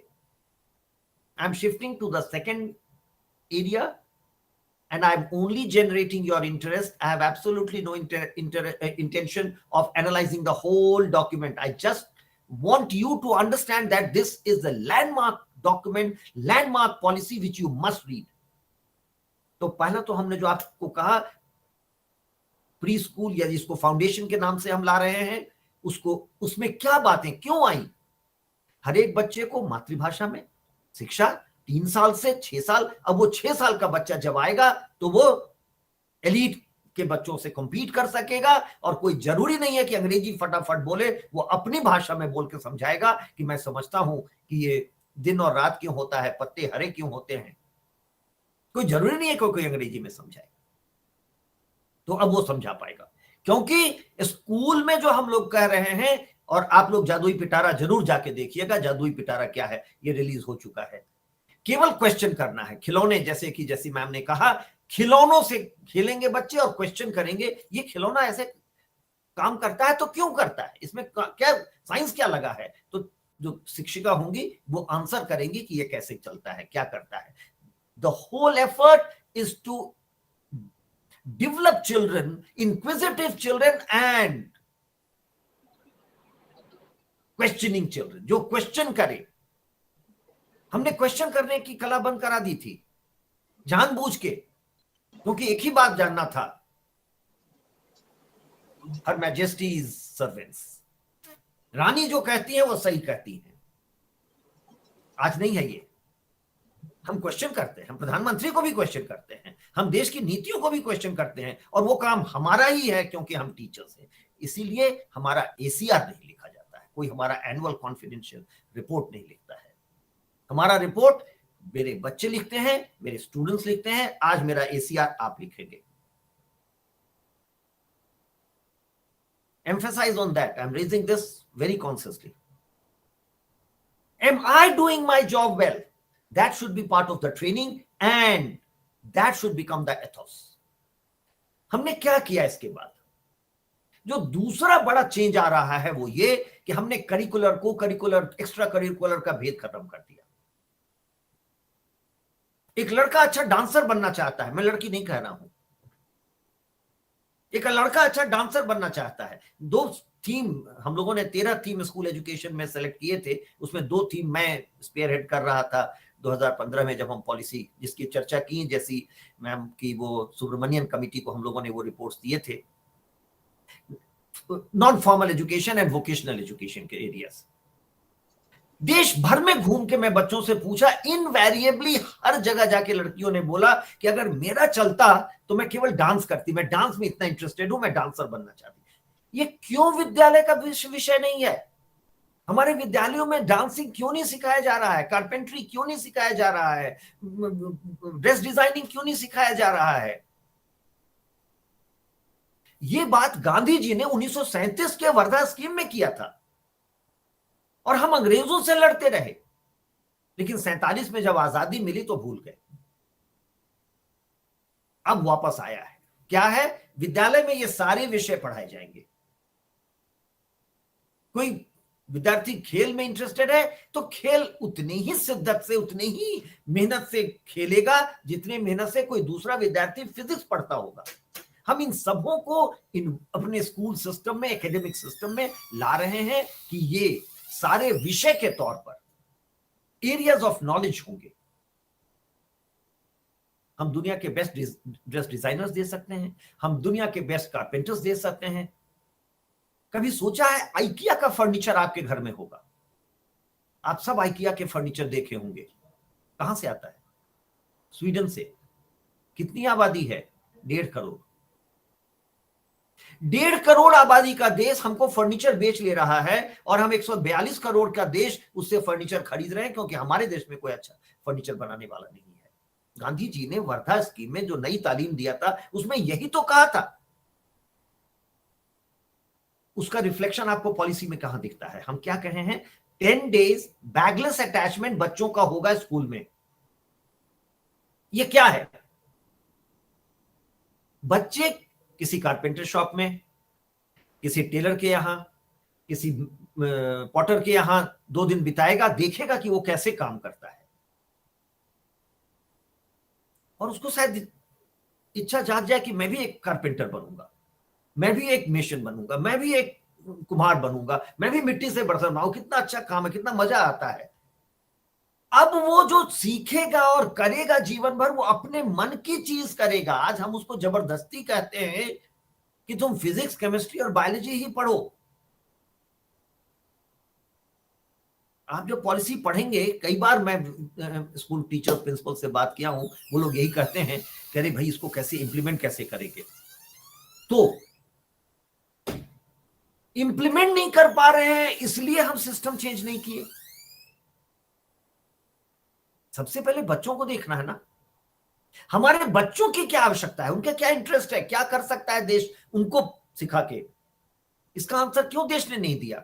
ये क्वेश्चन कौन करेगा? ये क्वेश्चन आप ही करेंगे। My children want this, but you have to really understand education. You cannot just do that without understanding. So that is why I said, go to children, go to villages, go to those who are left out and ask them, क्या हुआ भाई, क्यों नहीं पढ़े, जीवन में क्या बनना चाहते थे? करोड़ों करोड़ बच्चे लगे हुए हैं आईआईटी का एग्जाम देने में। हम एक ही एग्जाम देश का बना सके इतने सालों में, और करोड़ों करोड़ बच्चों में से हम कोई 30,000 चुनते हैं। क्या जरूरत है उनको सबको इस भीड़ में लगाने का? तो ये बात सोचा क्यों नहीं गया?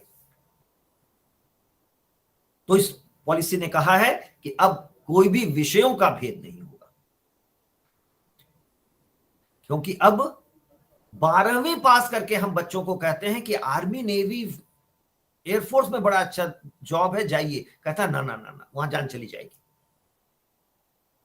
अब बच्चा 6 साल के बच्चे को हम लोगों ने 15 में एक्सपेरिमेंट किया था। बच्चों को हम लोग आर्मी अटैचमेंट कराए थे लेह में और चाइना बॉर्डर पर। जब लौट के आए बच्चे, उन बच्चों ने कहा कि हम आर्मी में ही जाना चाहते हैं। What an exciting life. अब वो बच्चा 8 साल की उम्र से, 9 साल की उम्र से तैयारी कर रहा है कि मुझे आर्मी में जाना है। आज कंपटीशन बहुत टफ नहीं है वहां, क्योंकि वहां लोग जाना नहीं चाह रहे हैं। अब जो मेरा बच्चा तैयार होगा through bagless attachment from early days, तो वो बचपन से सोच के ये बढ़ेगा कि मुझे आर्मी में जाना है, या मुझे डांसर बनना है, मुझे पॉटर बनना है। इमेजिन इंडिया 2040, 2047, जब हम आजादी का अमृत महोत्सव मनाएंगे, कितने सारे बच्चे कितने सारे एरियाज में, नए एरियाज में जाने की बात करेंगे, और हम लोगों ने जो विषयों की सीमा बना दी थी वो कैसे खत्म होगा। एक अच्छा डांसर उतना ही देश के लिए इंपॉर्टेंट है जितना कि एक फिजिसिस्ट, जितना कि एक मैथमेटिशियन। ये तो अंग्रेजों की आवश्यकता थी, मैकॉले की आवश्यकता थी कि केवल अंग्रेजी जानो और हमारे गुलाम बनो और हमारे राज्य को, यही तो उसने कहा, they will help prolong the British rule in India. Read Macaulay's policy, it's a very short document. I will definitely request Abhilasha ji कि आप मैकॉले के डॉक्यूमेंट को निकाल करके अपने सारे बच्चों को पढ़वाइए, उस पर डिस्कशन कराइए, उस पर सेमिनार कराइए कि क्या कहा उसने। We must admire the policy of Macaulay. I am sure most of our students don't read the original document. निकाल के मैकॉले का डॉक्यूमेंट इन सबको दीजिए, पढ़ने कहिए और पूछिए कि भाई जो 200 साल से हम 1835 में दिया है मैकॉले ने, हम 200 साल से प्रयास कर रहे हैं अंग्रेजी को हटाने का और नहीं हटा पाए हैं और नहीं भी हटा पाएंगे। आज बस गया है अंग्रेजी, यही तो करता है शिक्षा। आपके, जो मैं कह रहा था कि आपके सोच को बदल देता है। मैं कई सारे स्कूल के साथ एक्सपेरिमेंट करता हूं, वहां जाके बच्चों को कहता हूं हिंदी सीखो, संस्कृत सीखो, कहते ना ना ना, बिना अंग्रेजी बोले तो समाज में कुछ ही नहीं है। How to change this, the policy of 2020 intends to do that. हमने क्या कहा, अपनी भाषा में पढ़ो ना भाई, मघी बोलते हो मघी में बोलो और अपनी बात को मघी में रखो, जोर दे के रखो, तुम अंग्रेजी से कम नहीं हो। ये जो जनरेशन निकल के आएगा, आप लोग अगर इस एग्जाम्पल को समझना चाहें, हम लोगों ने एक गलत निर्णय लिया था नो डिटेंशन का। We need to analyse.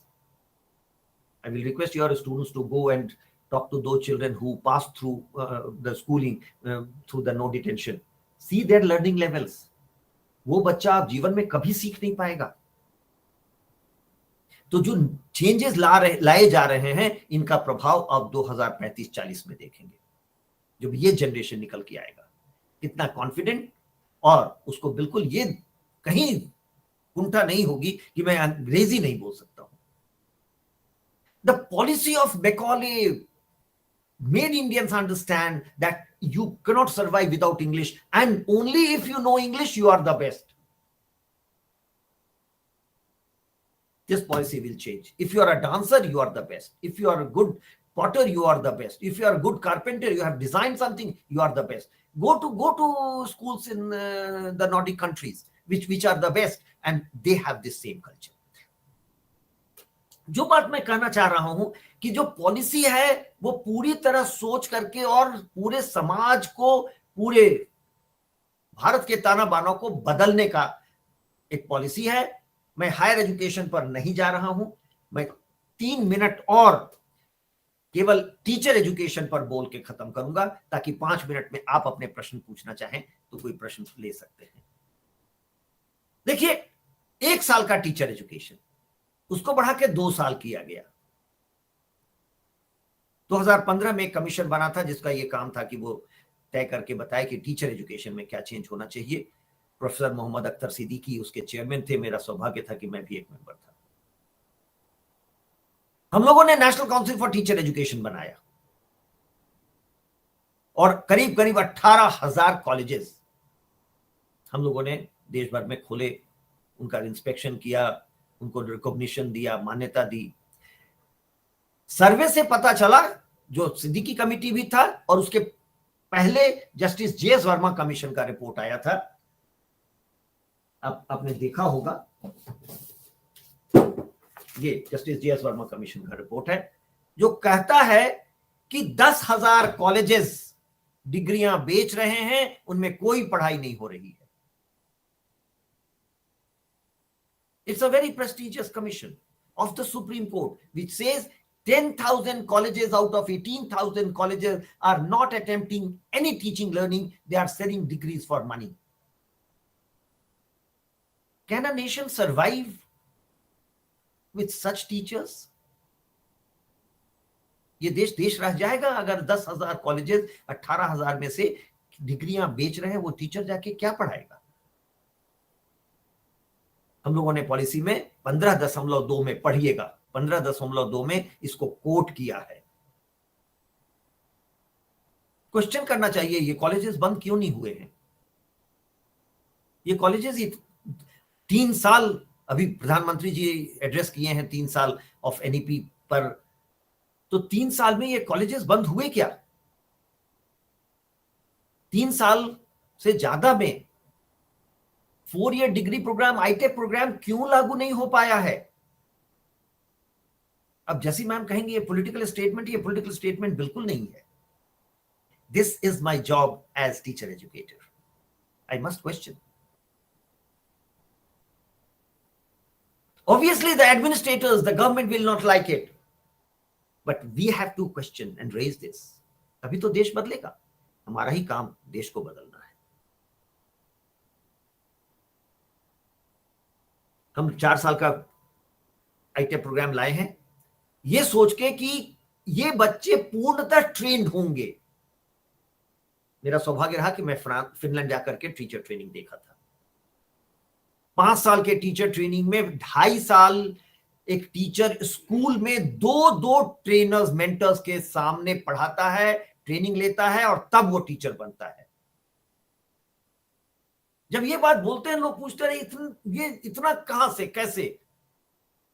जहां से मैं बात शुरू किया था वहीं खत्म करूंगा। हम अपने जीवन का सबसे प्रेशियस ट्रेजर आपके हाथ सौंपते हैं कि मेरे बच्चे को पढ़ा दो, और आपको पढ़ाना आता नहीं है, आप बच्चा समझते नहीं है, आपको ट्रेनिंग नहीं दिया गया कि बच्चा क्या है, आपको ट्रेनिंग ही नहीं दिया गया लर्निंग क्या है, क्योंकि वो 9 महीने के बीएड में क्या सीख लेंगे? जो रिगरस प्रोसेस से नहीं निकला है वो समझ नहीं पाएगा। ये only when one has really gone through or understood the system will understand the importance of extensive teacher education, teacher training, because they handle the most precious treasure of the nation. ये किसी का बच्चा नहीं, ये राष्ट्र के बच्चे हैं। ये कैसे पैदा होगा? When I visited Finland and they said कि टीचर को पूरी फ्रीडम होती है कि वो कैसे पढ़ाए, कहाँ क्लास में बैठ के पढ़ाए, बाहर ले जाए, कैसे टेस्ट ले, कैसे असेस करे और उसको क्या नंबर दे। हर बार मैंने एक ही बात पूछा, और अगर वो नहीं पढ़ाया तो?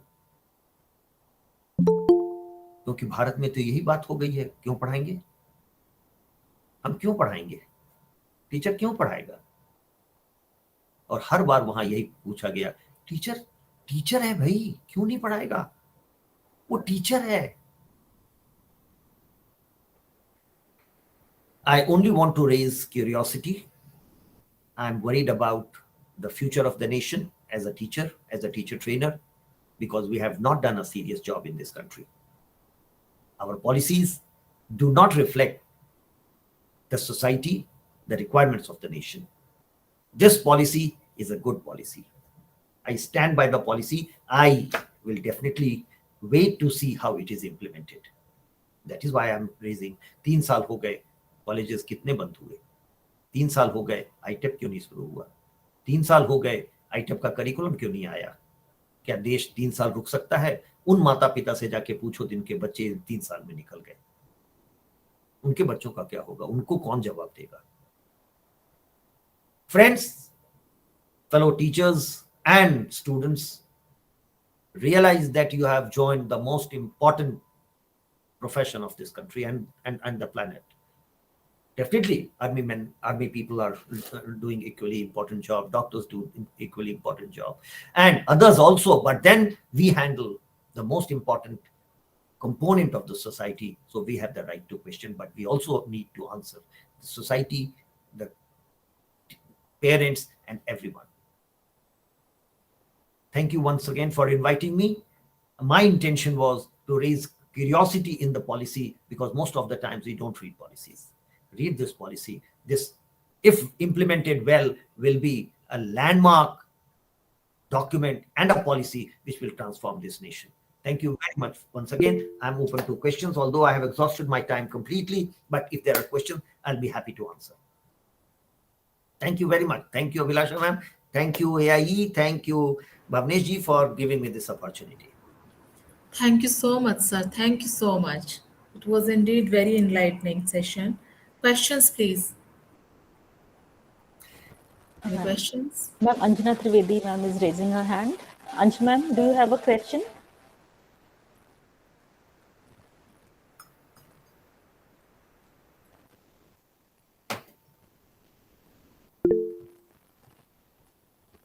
Either you can Unmute type yourself, it on the, Anjana Trivedi ma'am, and ask your question.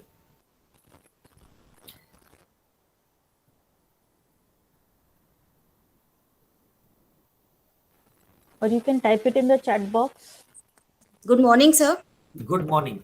Sir actually जैसा कि आपने बताया कि जब तक हम उसको अनुभव नहीं करते हैं, जैसे मैं एक विलेज स्टूडेंट में पढ़ी हूँ, प्राइमरी स्कूल में पढ़ी हूँ, तो I can understand the situations student face from the village और इस लेवल पर आने के लिए कि आप डॉक्टरेट करते हैं.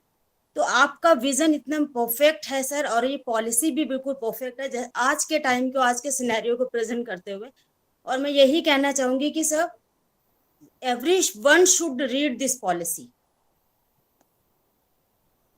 Thank you, Anjana. First, you read it and share it with your students and debate and discuss the policy. क्या policy है, क्यों लिखा गया, कैसे, Actually, ठीक है, खराब है. Generate the curiosity in my mind.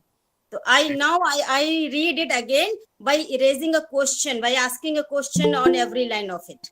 Thank you so much. Thank you. Thank you, sir. Thank you, Abhilasha ji. I think I have exhausted my time and you have a tight schedule. Thank you very much.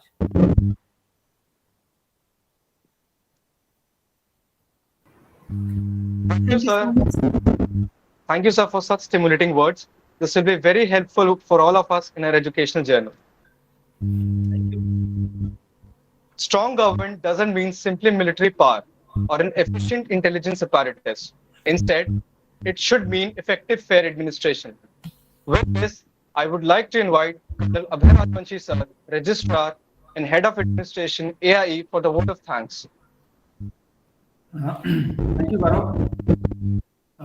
At outset, I would like to thank our chief guest today, Professor C.B. Sharma sir, Director, School of Education, IGNOU, for educating us with this stimulating and very interesting address. I'm sure that not only our student teachers, but all other participants have gained a lot. Thank you very much, sir. It was really thought-provoking, and yes, you have generated curiosity. Thank you, sir. Thank you once again.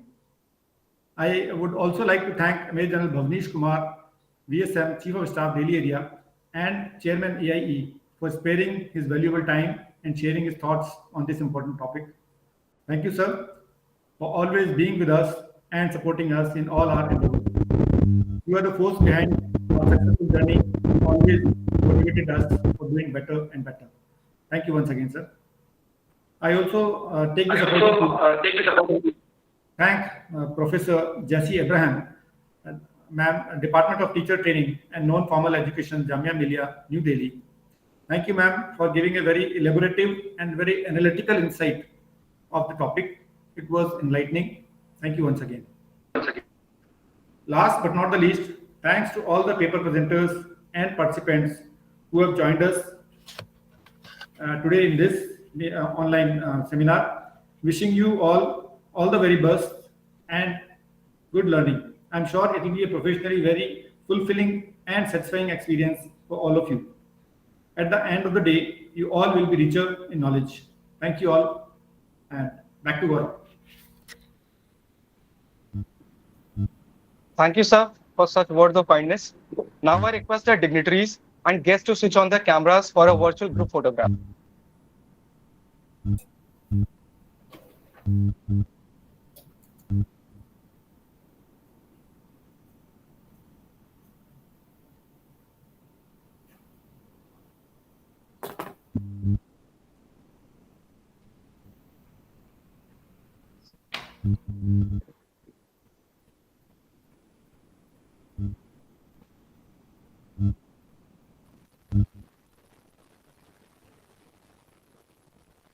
Yes, Latesh, now we can wind up. Thank you, everyone. Thank you, everyone. Tea time is a chance to slow down, pull back, and appreciate our surroundings. So, we'll continue this seminar and paper presentation after a short tea break. Thank you, everyone. Thank you so much. Thank you. Have a nice day. Thank you. Thank you, sir.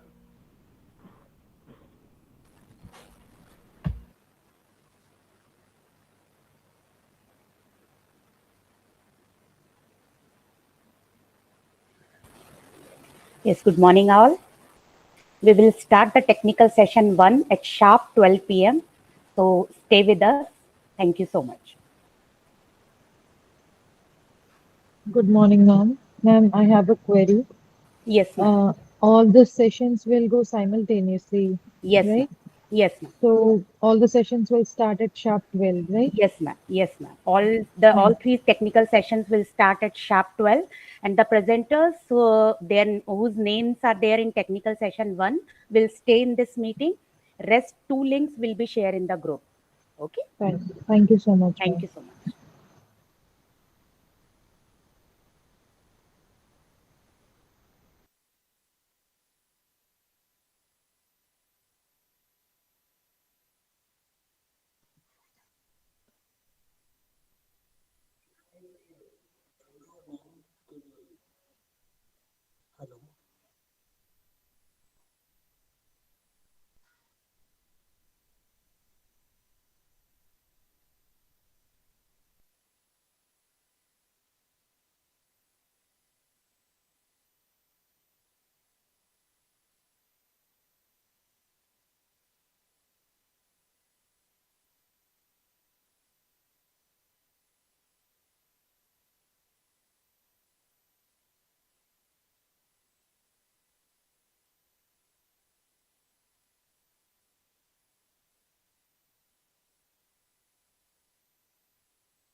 Good morning, ma'am.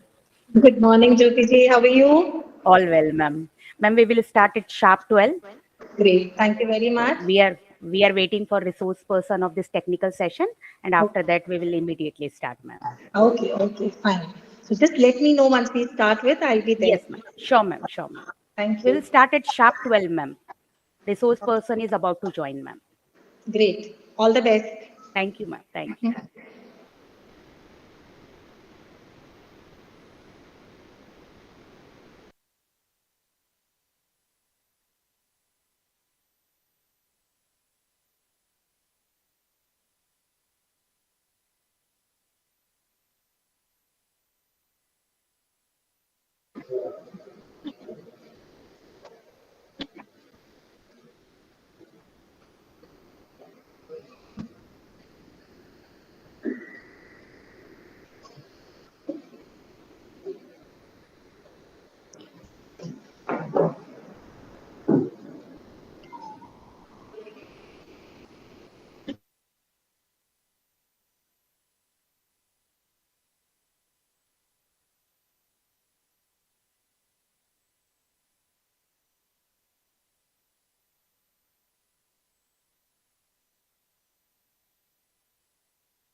Good morning, Babita ma'am.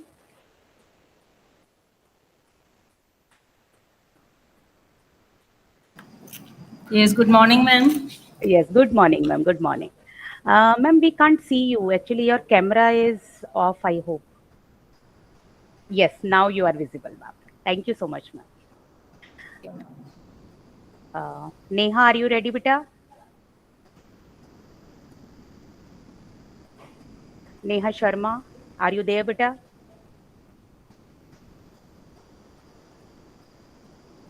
Yes, ma'am. Yes, ma'am. I'm sorry. Okay.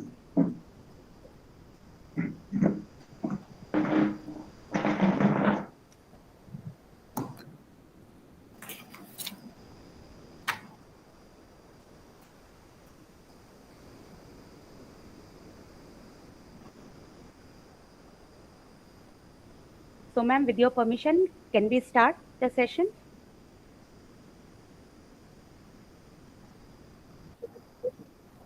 Yes, ma'am, we can go ahead. Okay, okay. Thank you so much. Neha, beta, please start. Switch on your camera and please start. Yes, ma'am. If you talk about it, it's a dream. If you envision it, it's possible. But if you schedule it, it's real. Well said by Tony Robbins. Good afternoon, everyone. I, Neha Sharma, student teacher of B.Ed batch 2022 to 24, on behalf of Army Institute of Education, warm welcome our esteemed guests, distinguished paper presenters, participants, and our viewers who are joining us online from various corners of universities, colleges, and institutions. It gives me immense pleasure to welcome you all to the technical session 1 of the National Seminar organized by AIE on the theme Recent Trends and Strategies in Indian Education System in Light of NEP 2020.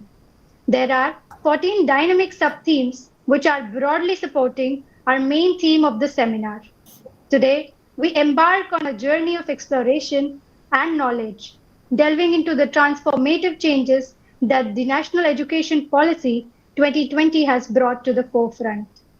Before we move forward, I'm honored to introduce our esteemed resource person to chair the technical session 1 for today, Professor Dr. Babita Bharadwaj.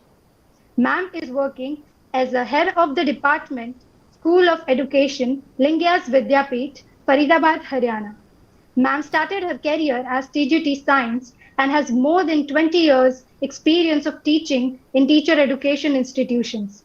I'm glad to share that Ma'am has given 9 years of her varied service in Army Institute of Education. Ma'am has successfully accomplished her responsibility as IQAC coordinator while serving as assistant professor at RDKM NOIDA as well as in Army Institute of Education. Ma'am has also invited as a resource person to various workshops held at SCERT. Ma'am has attended, presented number of papers as well as convened various national and international seminars, workshops and conferences. Ma'am has authored and edited many books and also devised the teaching profession interest inventory for student teachers in 2012 and developed study material for B.Ed program of Jamia Millia Islamia University. She has also delivered lectures on GGSIPU's official web YouTube channel and on NIOS virtual platforms. All in all, Ma'am has been instrumental in shaping the minds of countless students and nurturing the future leaders of the education sector. Let us give a virtual round of applause to welcome Dr. Professor Babita Bharadwaj.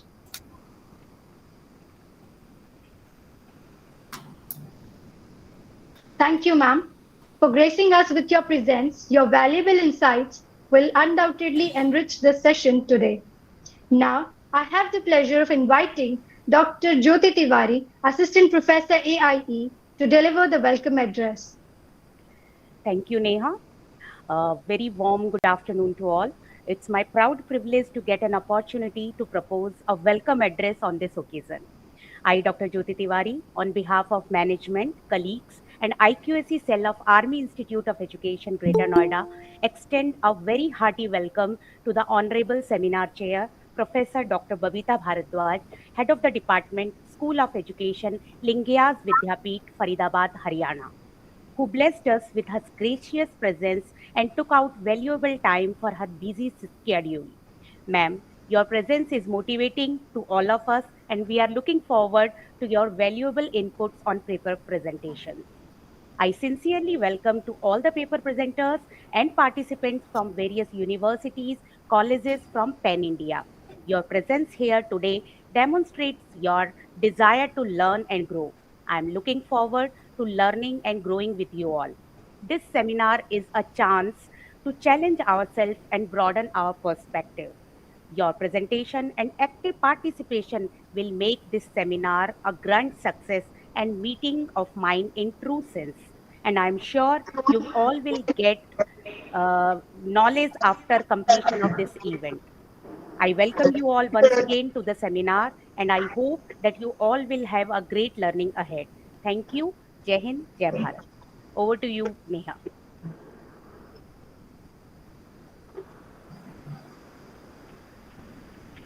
Thank you, ma'am. Now, without further ado, let us move on to the heart of today's event, the paper presentations. As we delve into the depths of NEP 2020's transformative vision, I am confident that this session will enlighten our minds and inspire us to work collectively. I would like to share brief guidelines for the paper presenters. There are 15 paper presentations for this session. The schedule for the same has been shared, and every presenter is required to follow the same sequence. Kindly be ready with the presentation on time. Every presentation will be given a maximum of 5 minutes. The first bell will ring after 4 minutes, and the final bell after the 5 minutes are over. All are required to adhere to the time limit. In case of any technical glitch or loss of connectivity at the presenter's end, we are unable to accommodate you again in the session due to paucity of time. For any query during this session, you are requested to type in the chat box. Now, I first invite Ms. Sonia Anil Verma, Principal K.R. Mangalam World School, Greater Noida, and Dr. Nusrat Khan, Associate Professor, G.D. Goenka University, Gurgaon, for the paper presentation. Thank you very much, Neha. Quickly a check. Am I audible to everyone? Yes, ma'am. Yes. Am I audible? Yes, ma'am. Yes, ma'am. Yes, ma'am. Thank you very much.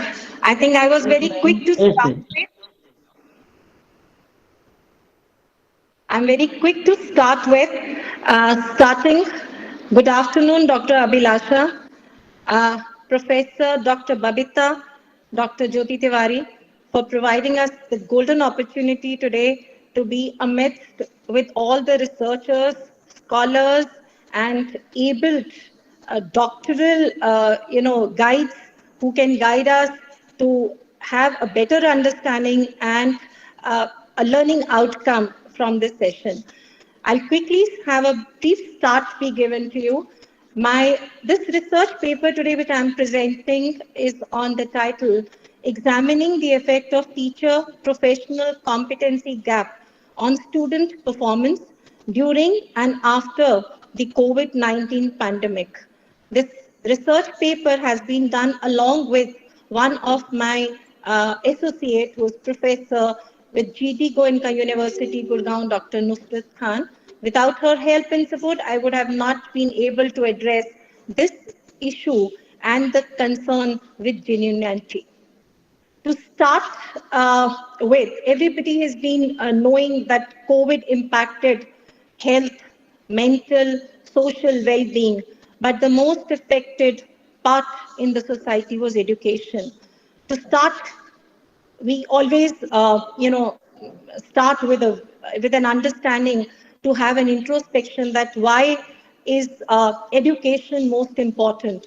It is well believed and said that an investment in knowledge pays the best interest, as said by Benjamin Franklin. Today, this topic may find similarity with a lot of you who have been in education and talking about the changes in NEP today. I'll take you back, and my research topic, which has been taken, broadly categorizes into an area where I am able to evolve the impact of the global pandemic COVID-19, which has brought about different implications, bringing unpredictable nature of the change that has affected the educational environment. I'm here not only talking about the pandemic affecting the teaching, as all of us have gone through it. My purpose is to also highlight very significant observations which are pertinent to an understanding on the teacher professional competency. I have used the word gap, and this gap has been very evident from this research paper, which I have tried to be, to do on a thematic research of my study. We had seen that COVID impacted teachers and the platform of all teaching competencies changed. However, the teacher's competency is just not affected by the pandemic. The immediate need that has come out to be responsible for creating the gap which has arisen had been broadly into three categories. Technical competency, we all have seen that the teachers transitioned to the platform of using online teaching, teaching hybrid, making not only the subjective teaching be practiced like English, maths, sciences, social sciences, but we also saw the teachers competent enough to handle physical education, art, music, dance, all on the part of online teaching.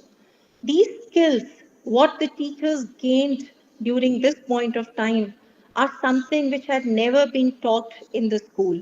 I have been there since last 3 decades in education, and 2019, if I'm talking about, if I had to talk about technology, it was hard to believe that how teachers would evolve. Thank you for giving me a reminder, Ben. Quickly progressing with an impact on teaching learning. So technical competency, pedagogical competency, and digital literacy are the main focus which I have taken in this research paper.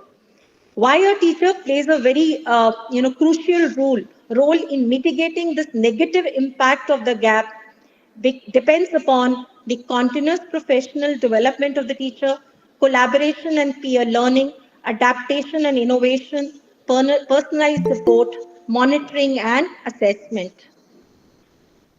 Sticking on to my topic and discussing about the review of the literature which I had taken, I've taken almost 8 of the review for my literature today in the research paper. The first of the study by Verma in 2021 examines that how the teaching has evolved and the information that is being available through technological and pedagogical changes making a landscape change. In another study in 2021 by Dang, Tone and Tran, COVID as a part to affect the technology and the pedagogical subjects like the achievements and the outcomes of the children have been mapped beautifully in a framework, giving an introspection to the teachers for the link that the teacher competency is responsible for the performance of the children in their classroom.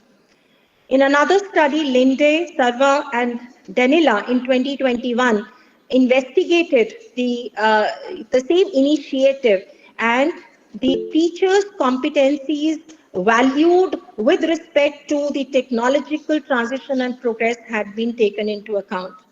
In another study by Raza and Raju in 2021, the teacher professional advancement in India had been studied, and it's a very informative journal which had given me a lot of light in understanding this particular topic. Dagbil and his team in 2020. Sorry to interrupt, ma'am. Yes, sorry to interrupt, ma'am. Ma'am, you can go ahead with your own work. You can leave rest of the reviews. Okay, done. So probably short of time.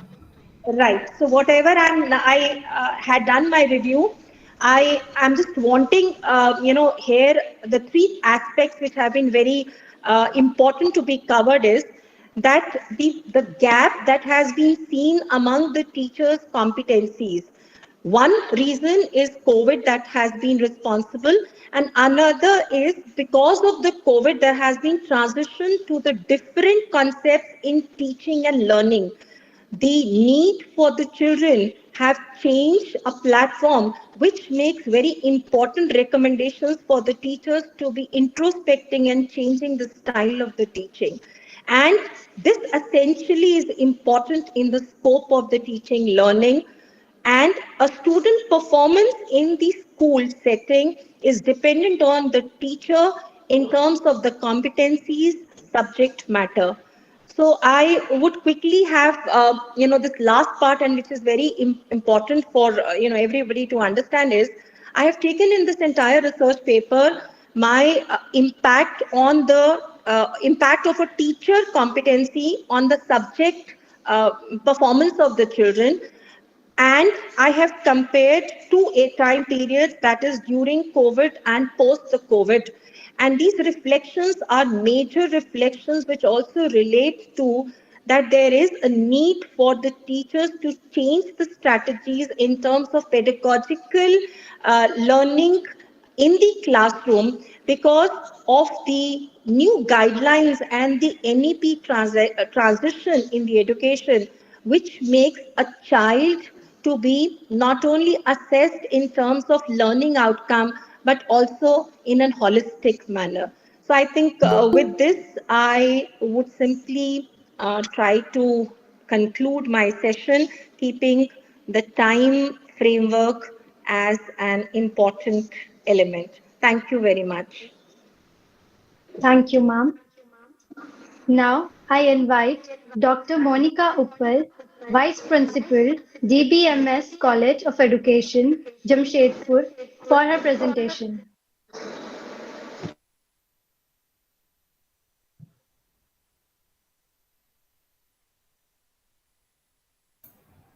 Good morning, everybody.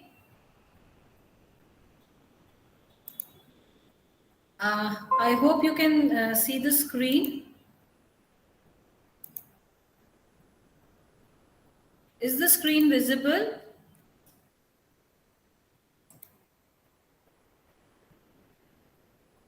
Not yet, ma'am. Ma'am, it is not visible yet. Okay. Wait, let me try it again. Is it now visible?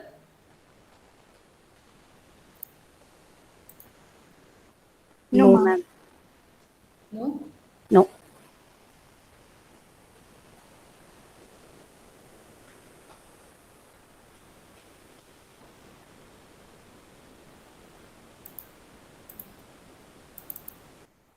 It's showing here that it's visible. It's showing you are presenting the screen. Yes, ma'am. Now it is visible. It's visible now? Yes, yes. Now it is. Go ahead. Fine, fine. Thank you. So my topic today that I'm going to start off with is understanding of multiple intelligences of children with special needs. That's my topic. And let me start off first with what is multiple intelligences.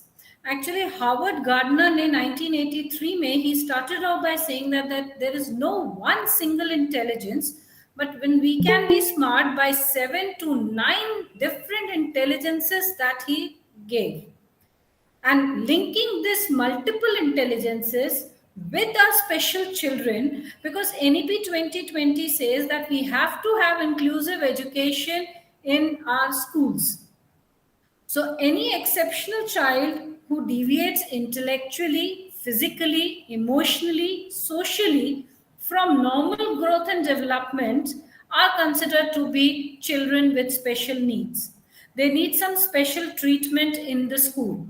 But in our inclusive classrooms, Are we able to teach them in a normal traditional manner that we are teaching? So I selected this topic. I did a research by using multiple intelligences, and I wanted to find out whether they are really able to understand, better using the theory of multiple intelligences. So multiple intelligences, the operational definition here says that it is differentiation of human intelligence into specific modalities. We consider intelligence only as a general ability. Multiple intelligences are different other intelligences, like we have linguistics, we have operation, we have visual, we have spatial. So there are different logistics. So we have different types of multiple intelligences. Even natural way of learning things is also a part of intelligence. Musical intelligence. So in sabko milake, what I have considered, what I have thought is, let me use this in inclusive classroom. Now, what is inclusive classroom? The provision of services to students with disabilities, including those with severe impairment in general education classes with necessary support service and supplementary assistance. I have considered students who are slow learners, who are mentally retarded, children who are backward children, children with delinquent children, juveniles.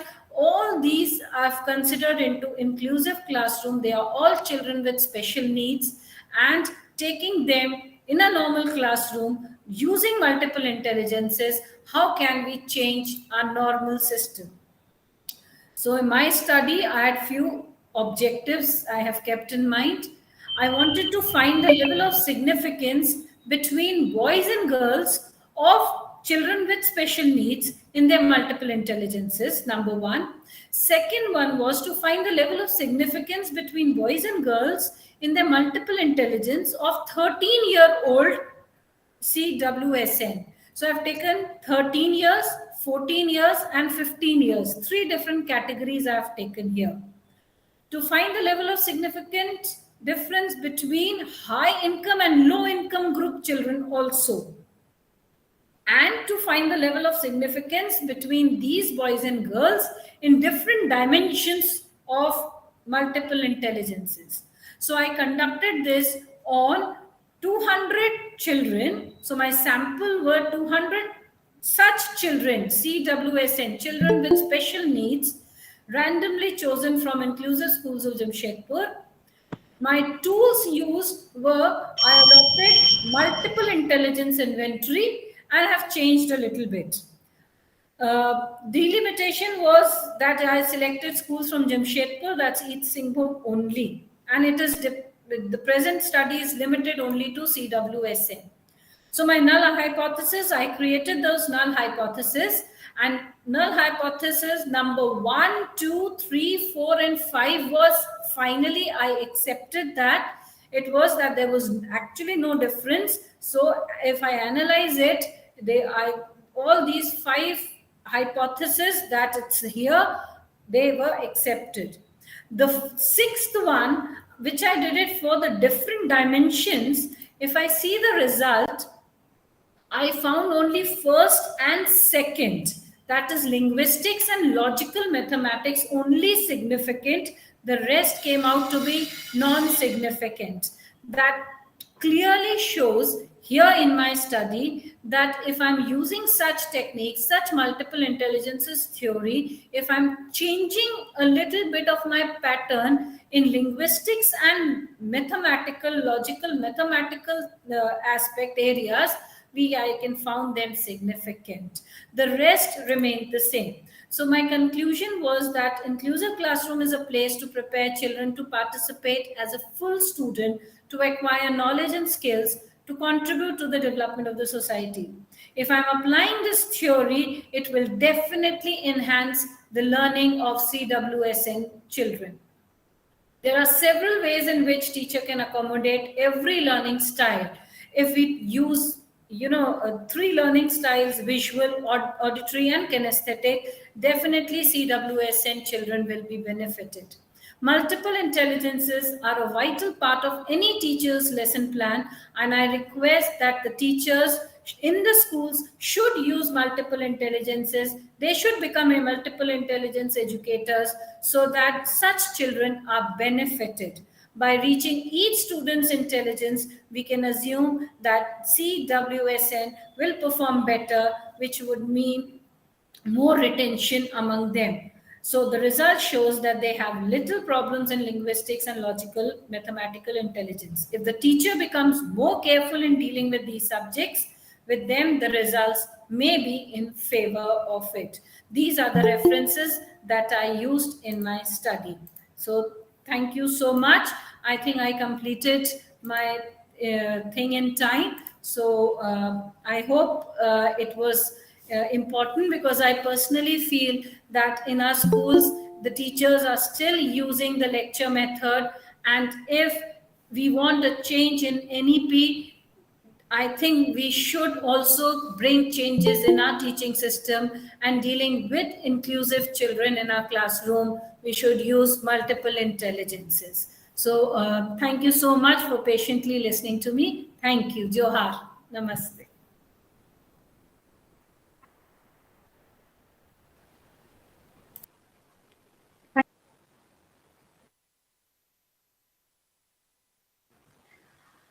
Neha, we can't listen you, beta. I hope you have some technical problem, network problem.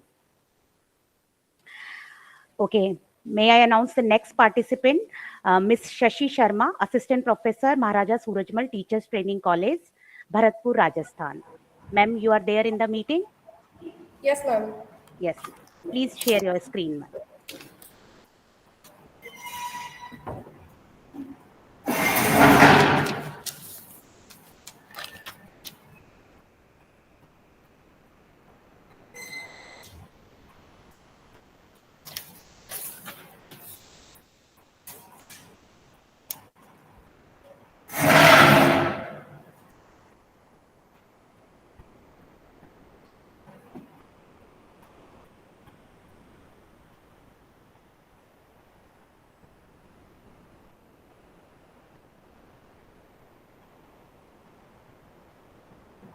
Yes, ma'am, it is visible. Please start.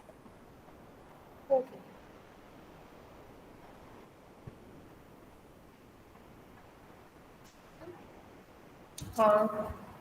नमस्ते ma'am.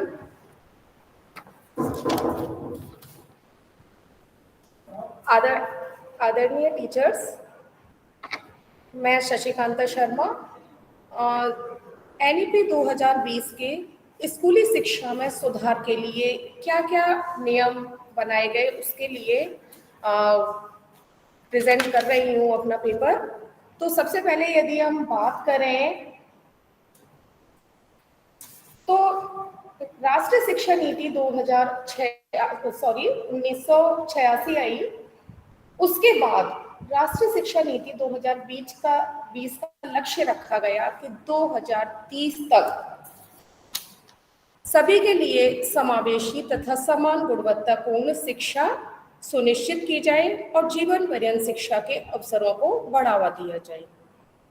इसके लिए जो ये कथन कहा गया स्वामी विवेकानंद के द्वारा कि मनुष्य की अंतर्निहित पूर्णता को अभिव्यक्त करना ही शिक्षा है, राष्ट्रीय शिक्षा नीति 2020 में जो अपना ये एम रखा, ये इसी के लिए रखा कि बालक के अंदर जो अंतर्निहित अभिव्यक्ति है, जो अंतर्निहित कौशल है, उसको हम बाहर निकालने का प्रयास करें।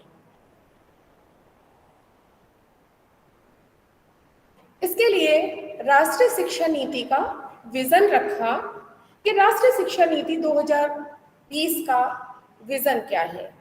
तो 2020 का विजन कि शिक्षा भारतीय मूल्यों से ओतप्रोत हो। कहने का तात्पर्य है कि वर्तमान समय में जो बालक मूल्यहीन होते जा रहे हैं, मूल्यों का ह्रास होता जा रहा है, तो विवेकानंद के उस कथन को पूर्ण करते हुए हम शिक्षा में भारतीय मूल्यों को समाहित करें।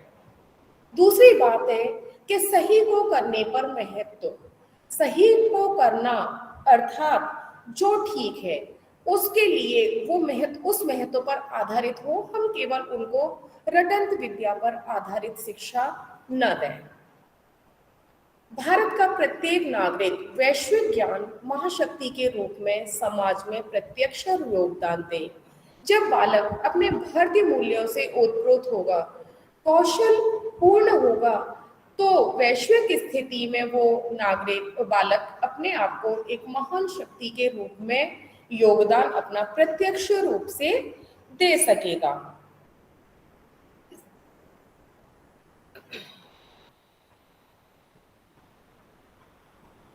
इसके बाद राष्ट्रीय शिक्षा नीति का प्रारूप जो रखा गया 2020 का, तो जो हमारा 10+2 चल रहा था 1986 की शिक्षा नीति के अनुसार, उसके स्थान पर 5+3+3+4 प्रारूप रखा गया, जिसके अंतर्गत 4 स्टेज दी गई।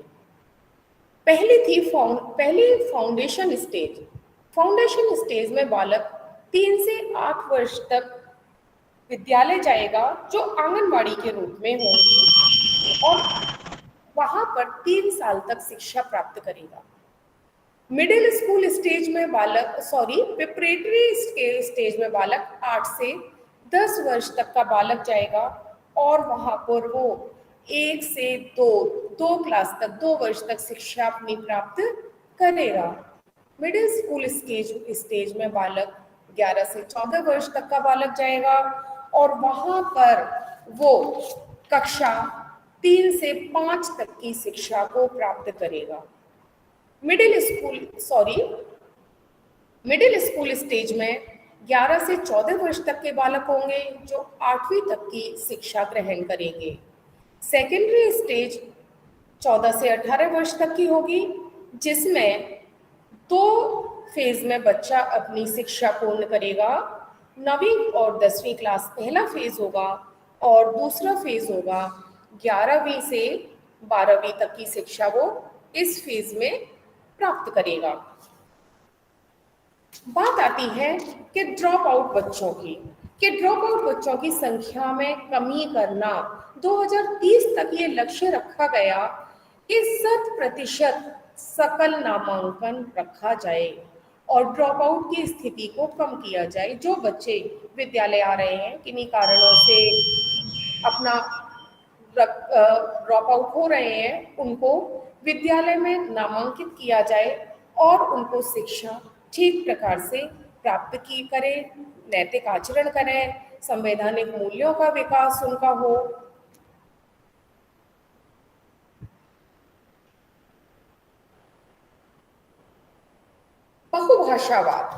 बहुभाषावाद मीन्स जब बालक विद्यालय जाए तो वो शिक्षा का माध्यम एक निर्धारित माध्यम न हो। वो मातृभाषा भी हो सकती है, वो उसकी क्षेत्रीय भाषा भी हो सकती है, वो उसकी स्थानीय भाषा भी हो सकती है।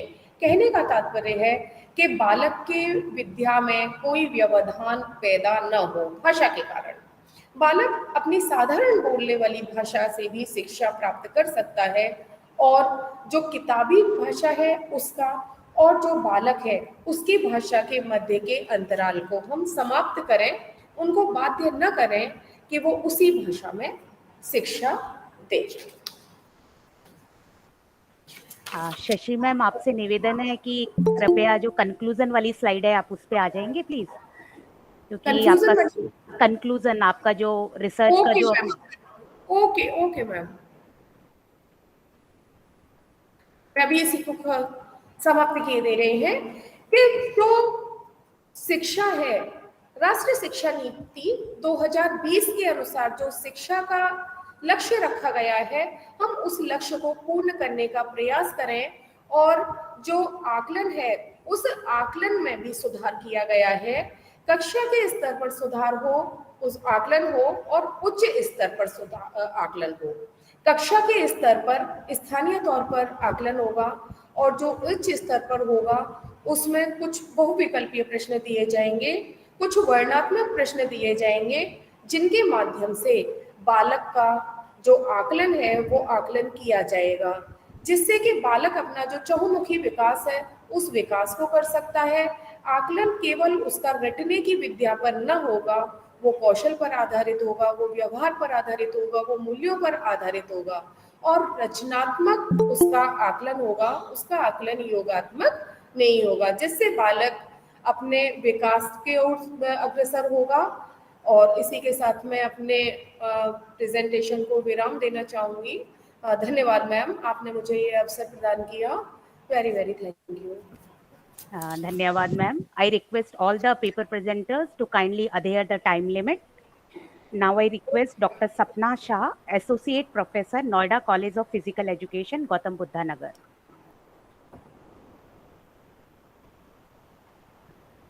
Ma'am, I hope you are there in the meeting.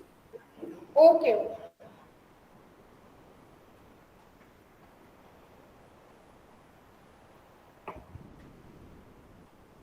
Shashi ma'am, please stop sharing. Okay.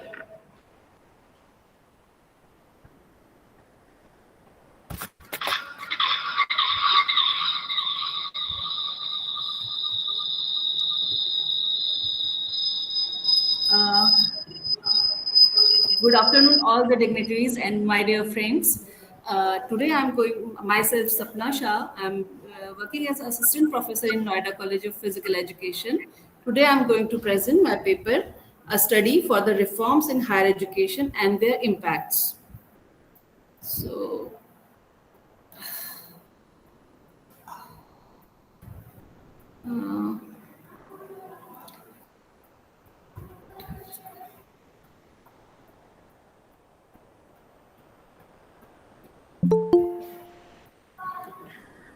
Sapna ma'am, hope you are able to share the screen. yeah, ma'am, I'm doing that, but there is already Shipra Sharma ma'am presenting Yes, that ma'am. now. Yes, ma'am. Shashi ma'am, please stop sharing.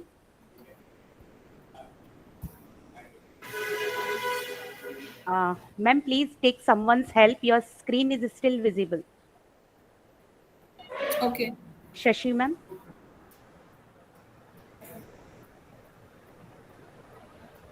Shashi ma'am, are you there in the meeting? Shashi Kala ma'am, Shashi Kanta ma'am. Ma'am, please stop sharing.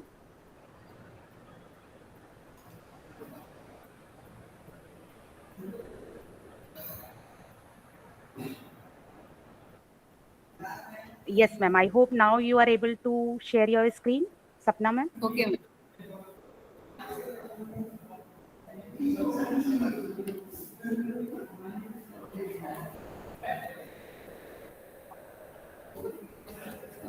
Is it visible, ma'am?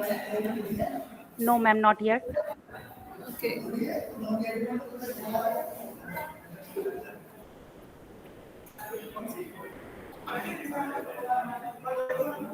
Just a minute.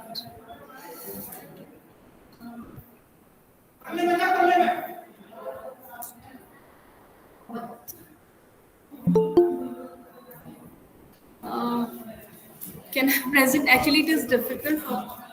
There's some problem No, with. ma'am. Please, if problem is there, you can start your presentation without means you can present your paper verbally. Okay, okay, ma'am. Yes. Let me try once more. Okay, okay, I'll present this way only. My paper, the main abstract of my paper is that the my research paper examines the reforms proposed in the National Education Policy 2020 for higher education in India, and it highlights the need for significant changes in the systems to improve access, quality, and relevance. My paper analyzes the challenges faced by the higher education sector, such as the lack of emphasis on cognitive skill development and learning outcomes. Sapna ma'am, may I Learning request you issues. to please switch on your camera, please? Yeah, actually, there's a problem with connection, ma'am. That Okay, is okay. why. No That is problem. why. No I'm problem. really No sorry. problem. Please go ahead, ma'am. No problem. So my paper analyzes the challenges faced by the higher education sector, such as the lack of emphasis on cognitive skill development and learning outcomes, governance issues, and limited research funding. So overall, the paper suggests that the implementation of the National Education Policy 2020 has the potential to address these challenges and improve the higher education system in India. Basically, today's constantly changing world recognizes higher education's role in economic progress, social awareness, and problem solving. The National Education Policy 2020 mostly addresses these issues by making all higher education institutions trustworthy and conducive to study. These include unintentional growth, educated unemployment, even uneven growth and education commercialization, financial crisis, and the digital divide. This policy seeks to improve higher education by improving access, equity, quality, affordability, and accountability. So, employment market poses long-term threats to the system. In India, when actually my data is there, but because of I'm not sharing my screen, so there is a in India higher education gross enrollment ratio for the previous 8 years. It is increasing. In case of male, the increase the means they are increasing slightly, but the rise in case of female, there is a gross enrollment ratio for females, it is growing and it is much better than male population. And next is government expenditure of SAARC countries on education in percentage of GDP. Actually, it is all in the graphs, but we cannot. I am not able to present that. So in this case, the GDP in India is gradually improving compared to all other countries also, but the maximum GDP is increasing in Bhutan. Bhutan, they are in SAARC countries. Bhutan is the country which is investing more in education, but in our country also, it is showing that in GDP, it is increasing. In 2012, it was 3.9, now it's 4.5 in 2020. So evolution of national policy in India, if we see the history, the pre-independence education system was there, then education commissions in 1948 came into existence, then secondary education commission in 1952, and NEP 1968, and then 1986. Now it's NEP 2020. So we are very much positive about this policy, and we are expecting so many changes are going to happen in the education sector. So my hypothesis is that the implementation of the National Education Policy 2020 will lead to an increase in the gross enrollment ratio for higher education in India. That is the first hypothesis of my study. And the second hypothesis is the reforms proposed in the National Education Policy 2020 will enhance the quality and relevance of the higher education in India. So in case of reforms, we are talking about reforms. So there are teacher evaluation and feedback. We can these reforms in teaching improve the education. So in these are the points: recruitment and promotions, teacher training and development by faculty and autonomy, and monitoring programs and multidisciplinary teacher training. These are the factors which are going to help in reforms in teaching. So my conclusion is that my study reports, and it emphasizes that higher education reforms in India, particularly the National Education Policy 2020.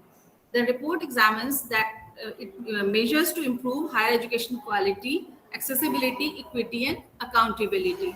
And the study report stresses the necessity for major regulatory and pedagogical changes in higher education. And further, the study also includes that these reforms will strengthen India's higher education sector. So National Education Policy 2020 provides a comprehensive and forward-looking strategy for higher education reforms in India. Thank you. Thank you. That's all. Thank you very much. Thank you, ma'am. Now I would like to invite Shruti Singh from Amity Institute of Education, Amity University, Uttar Pradesh.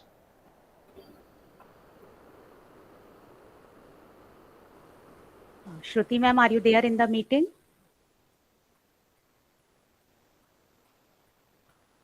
Neha, beta, please call the next participant. I hope ma'am is not there in the meeting. Yes, ma'am.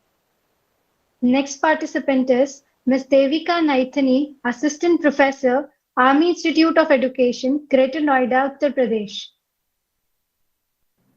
Yes, ma'am, I'm here. Just a second.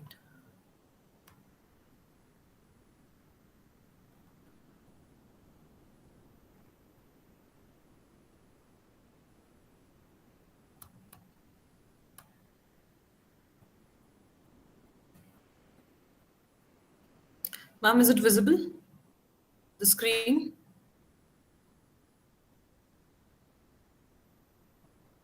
No, ma'am. Beta, please call the next participant. Ma'am?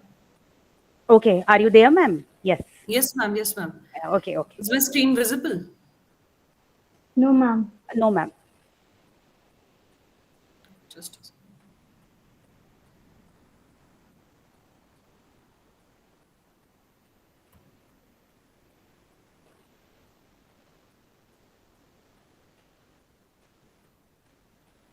Now is it visible?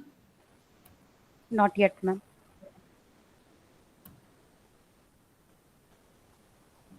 Is it now? Yes. Now it is showing.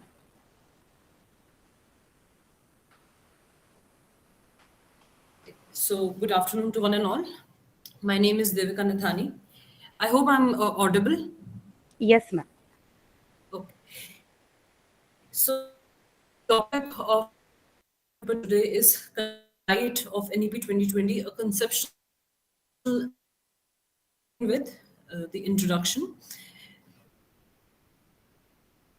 As we all know, after the NEP 2020 policy, it has brought a drastic change in the Indian education scenario by reframing the Indian education system for the betterment. And definitely, it is a lucid, futuristic, and a heartening notion as it decided to cater to both at school and as well as higher education. With the emergence of the policy, it has tried to brought a transition in the school education system, try to make the learning more qualitative rather than quantitative. And the modified academic structure from 10 plus 2 to 5 plus 3 plus 3 plus 4 has extensively designed in keeping the current need of the learner and to accommodate accordingly. The policy act as an operating tool, and it fostered in eliminating unrealistic and undesirable decision making in the curriculum and the syllabi. So, what is NEP 2020 for the school and the educator? So, it focuses on designing the curriculum and the pedagogy, activity-based playway method or hands-on learning, or it focuses on discovery-based education. And for parents, it focuses on the overall holistic development of their child, whether it is cognitive, affective, or the psychomotor level, and enhance their soft skills, motor skills, and emotional and cognitive abilities of the learners. And for the students, the NEP 2020 focus on developing the learning environment more enjoyable, trustworthy, outside and inside the classroom. And so what is the need Sorry and to the interrupt, ma'am. Yes, sorry to interrupt, ma'am. You're stuck on the first slide only. okay, let me see, ma'am, now is it visible? Yes, ma'am. The need and significance slide is there. It is there, right? Yes, ma'am. Okay.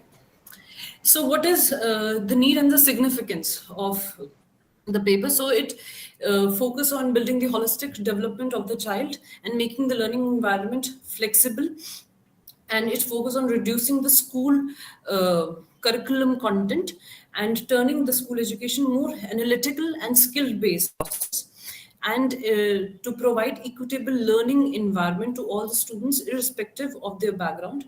That could be their academic, socioeconomic status, or the intellectual background of the child. And it again also focus on redesigning a curriculum that is multidisciplinary curriculum and that focus on developing soft skills of the learner of the learners and converting it into their aptitude for future aspects. So these are my two ROLs, research papers that I have put, but I'll move forward. I'll summarize the review of literature. So it focused again on the holistic growth and development of the learners, and to shift their thinking perspective from what to do to why and how to do it. And a majority of the educators found that the commencement of ECCE is a desirable and desirable initiative in nurturing the holistic development of the learners. So the gap that has been found, that definitely digitalization is a boon for our nation, but the economic condition had curbed the usage of digital resources due to lack of affordability at varied rural parts, making education less accessible. And multilingualism being a great asset, still it creates a great barrier for the educators as well as for the student to accommodate varied language as per the teaching learning scenario. So the findings were that definitely NEP 2020 is a futuristic notion, as it provide advancement of the school education structure, and the introduction of ECC acts as a foundational base for the further growth and development of the learners. And the 2020 policy cater to the needs of marginalized, disadvantaged, and specially abled children, making education more accessible, equitable, and promote inclusion in the minds of our budding learners. So the suggestions include, first, to eliminate to teach the fundamental subjects in mother tongue, as it will be very painful for the teacher to cater various learners in the class with the undistributed student teachers ratio. And with that, we have to convert the course material into multiple language. Again, it is going to be an hindrance. And then to introduce English as a language subject and a communication language at the initial years at the government schools, to build the gap in language learning amongst the learners across the nation. And last is to enhance the IT infrastructure in our country to accommodate technology to the remotest region of our country to facilitate our education learners. So to conclude, it has been observed that NEP 2020 as a policy till date has been very assuring, confirming, and evidence-based policy with support in recreating school design more comprehensive and structured and cater the inclusivity for the diverse learners in our community. To this, I'll conclude, and thank you for the opportunity. Thank you, ma'am. Now our next presenter is Shruti Singh from Amity Institute of Education.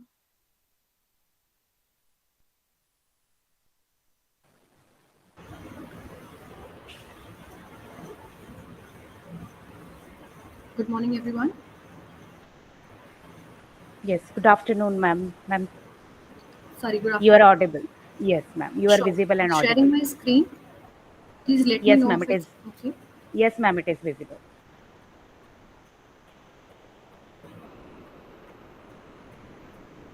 First of all, I would like to thank Amity Institute of Education for providing us this opportunity to present our papers here. I've written a research article on the topic challenges of quality assurance in online teaching learning program in education. Now, starting off with what exactly is the online learning. Online learning basically refers to an internet-based learning where the learning environment where the students from diverse backgrounds and different geographical areas engage with the academic institutions and with other learners in a totally virtual environment. This thing has gained prominence during the pandemic when the academic institutions across the globe were shut, and then the UNESCO recommended online learning as a solution to it. As of now, India has become the second highest in the number of online courses enrollment, and this has opened up a number of opportunities for the learners and educators by reducing the geographical and financial barriers. It has also opened up gateways for the working professionals and skilled instructors to reach the maximum audience as they need. Despite all of these pros, we are facing various disadvantages or problems in the online learning system because of the lack of digital literacy and the traditional mindset of students, especially from the rural background, makes it very difficult for them to learn in the online system. Also, the lack of infrastructure and non-availability of the digital devices has reduced their motivational level to learn. Many students are not provided with the strong internet connectivity and power supply. However, we have seen that the access to electricity is a very crucial for digital education, and the government Saubhagya scheme has also been launched for it as its solution. However, the quality of electricity which is provided is very poor and is of very low voltage, because of which it does not support the need of the hour. The availability of digital learning material is also in English, because of which a number of students face uh, problems, because we are a multilingual society. Along with this, not just students but some teachers are also digitally inept and find it very difficult to prepare digital lessons, presentations, and other learning materials as per the need of the students. However, we can overcome these technical challenges. There are n number of things which have been done to overcome these challenges. We have got a number of online portals started by the government. For instance, the SWAYAM portal, wherein we have MOOCs, which are the massive online open courses for the students, which are open to everybody. In order to tackle all of it, we need the active learning classrooms, wherein the students engagement and wherein the students are active and their engagement is maximum. To do so, we have n number of ICT tools or IT tools, such as audio, videos, and podcast presentations, which we can use in classrooms. Also, as per the Bandura's social theory, we know that for learning to be maximized, we need collaborative platforms such as Kahoot, Mural, Google Drives, Google Handouts, and etc., so that we can give a more immersive learning experience to our learners. We must prepare assignments using platforms such as Kahoot and all. Also, we must prepare rubrics or give the criteria for assignments, such as what is expected out of the students and how they will be marked on it, and subsequently mark them with this help.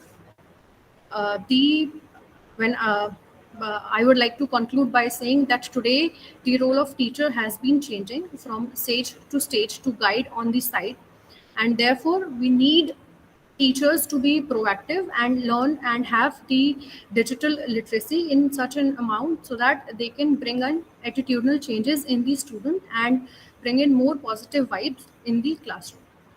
Thank you so much, everyone. Thank you, ma'am. Now I'd like to call next presenter, Miss Spruha Suresh Indu, Assistant Primary Teacher, Chembur, Education Society, Primary School of Chembur, Mumbai.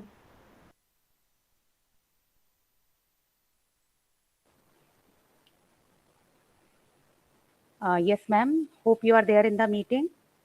I saw your message in the chat box. I request all the participants to kindly adhere the time limit and be ready at your turn.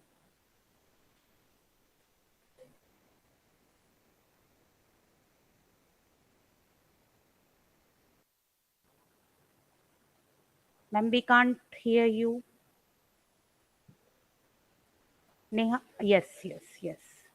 Yes, ma'am, we can see your screen. Your screen is visible.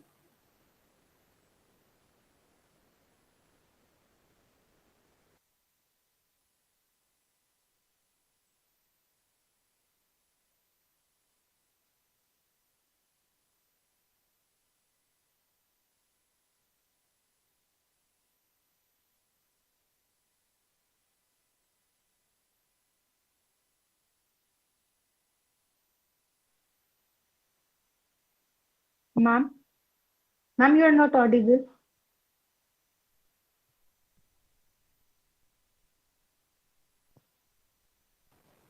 Spriha ma'am, you are not audible.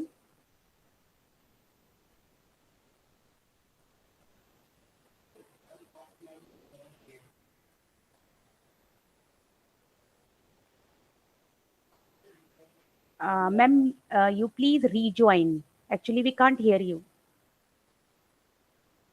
We can see you. You are there in the meeting, but we can't hear you.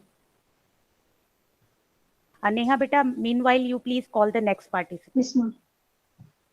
Our next presenter is Ms. Savita KK, Scholar Wells Institute of Science and Technology, Chennai, and Yes, Dr. ma'am. S. Punguzuli, Assistant Yes, ma'am, I am Professor, here. Vistas.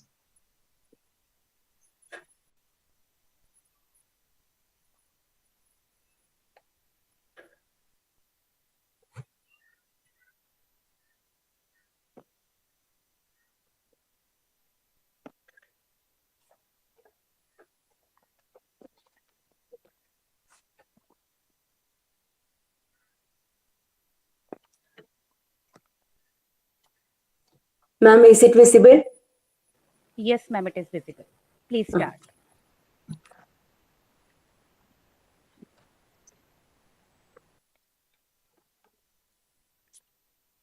Respected Chair and all dignitaries, a very good afternoon to all.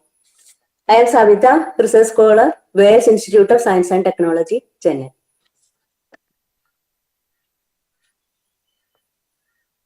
My topic is self-efficacy in shaping a better childhood. Actually, it is not a research paper, a theoretical overview on the role of self-efficacy as identified by NEP 2020 in early childhood care and education. NEP 2020 put forward a drastic change in the existing school system from foundational stages to higher education. Among them, early childhood care and education possess a significant role. As we know, the holistic development of any individual essentially starts with his or her nourishment and nurturing during the early years. So, I hereby focusing on early childhood care and education with special significance of programs or suggestions regarding development of self-efficacy. Early childhood care and education. The major factors belongs to ECCE are curriculum, teaching and learning, human resource and physical environment. Our father of nation, Mahatma Gandhiji, said that if we want to reach real peace in this world, we should start educating children. National Education Policy 2020 proposes the overarching goal would be to ensure universal access to high quality ECCE across the country.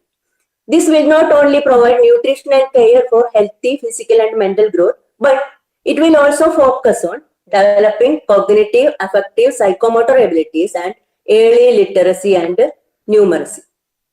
The objectives of my paper are to analyze the recommendations of NEP 2020 for early childhood care and education, to analyze the recommendations of NEP 2020 for promoting self-efficacy among early childhood, and to make suggestions for promoting self-efficacy along with early childhood care and education.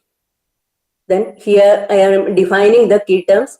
ECCE stands for Early Childhood Care and Education. It promotes an appropriate and stimulating learning environment in the foundational phases of lifelong learning, which benefits children's long-term learning and growth. Then, as we know, the National Education Policy, which was started by the Union Cabinet of India on 29th July 2020, outlines the vision of new education system of India. Self-efficacy refers to an individual's belief in his or her capacity to execute behaviors necessary to produce specific performance attainments. Then NEP 2020 suggestions for ECC. A drastic change in the national education policy is the revised school structure with major focus on the foundational stage. The vision for ECCE should be holistic and updated. Then medium of instruction compulsorily be home language or mother tongue. Then curriculum. Curriculum as recommended by NEP is spiral, flexible and individual based. And the pedagogy is multifaceted, multi-level, play-based, activity-based and inquiry-based education. NEP 2020 proposes multifaceted learning, preparatory classes, foundational learning curriculum and universal access to all. Then here I am trying to focus on the recommendations of NEP to promote self-efficacy and child development. While analyzing the major suggestions and theoretical overview of the NEP, I hereby concluding the major recommendations or suggestions as identified in the NEP 2020 for promoting self-efficacy among early childhood. Nurture realistic self-efficacy, setting scientific goals, then modeling. Next one, train positive thinking, create a sense of mastery, and honest feedback. Sorry, ma'am.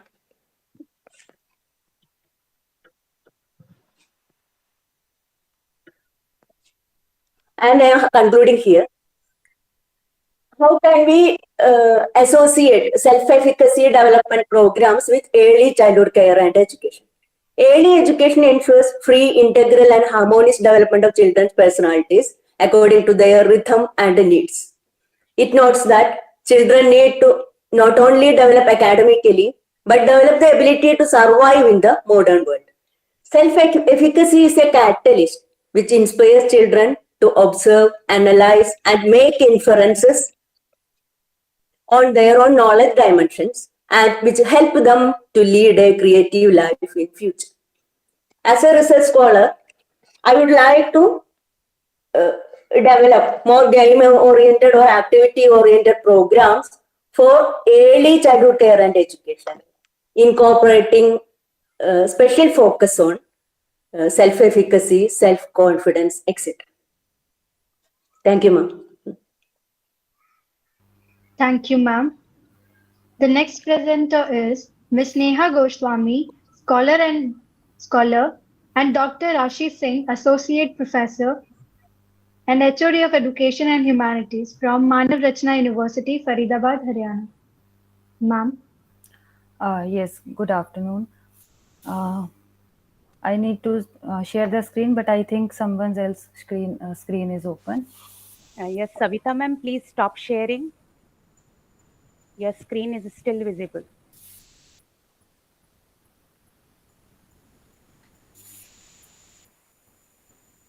Yes, I hope now you are able to share the screen. Yes, yes.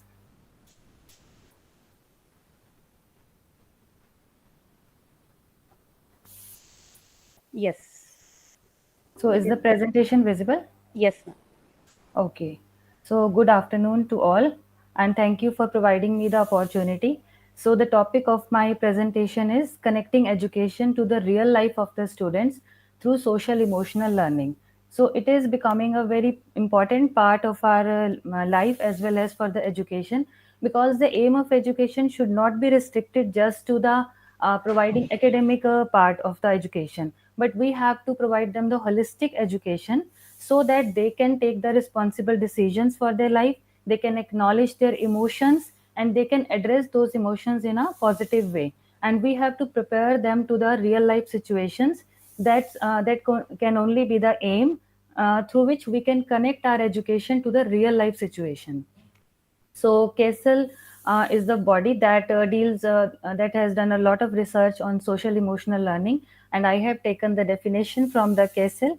So it states that SEL is the process through which all the young people and adults, they acquire and apply the knowledge and skills, and they manage the emotions, they feel empathy towards others, and they develop a good peer relationship, social relationship, and eventually they take a responsible decision for their life. So holistic education is the sum total of academic education as well as the social emotional learning that we can provide them. So the purpose of the research is like neuroscience research has stated that our brain experience lot of emotional as well as we can say social changes when an individual or a child undergoes a developmental stage, physical developmental stage, or there is a transition from one phase to another, like from childhood to the teenager or teenager to the adulthood. So lot of physical development emotions are changing and everything are changing because of sometime academic pressure. So they have a lot of emotions. So these emotions need to be expressed in a positive manner. And neuroscience research says that if emotions are addressed positively, a positive surrounding environment is given to the students or children, they can have a positive outlook towards their life. So educators need such data to find out the social emotional learning level and the tools through which they can teach the students through for they can prepare them for the future life. So the 5 core competencies of social emotional learning are self management, social awareness, responsible decision making, self awareness about their emotion, and the relationship building with that of peers and to the society. So I have done the research. Sorry to Yes, interrupt. I'm not able to see your screen. you're not able to see. Screen is screen is there, but content is not appearing. The Oh, black screen was visible. just a minute. Okay. For others also, it was like Yes, that ma'am. only. Yes, ma'am. Same, ma'am. Okay, let me share again.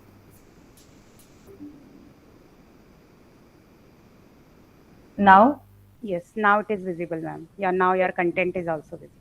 okay, so I'm not repeating the initial slides. Um, just it was about the Kessel, then about the 5 competencies, and now moving towards the 3 important findings of the social emotional learning through literature survey. That different activities in the classroom they can promote the social emotional learning. Secondly, the behavior of the students they can be managed positively through the social emotional learning. And third is social emotional learning can impact the memory as well as the students' behavior in a positive and have a long term impact towards their life. So, this is the compilation of the research survey that the review of literature that I have done, and it has proved, various researchers have proved that is academic small academic groups they can help in providing the social emotional learning. They can learn the cooperation, they can learn to solve the academic problems when they work in group.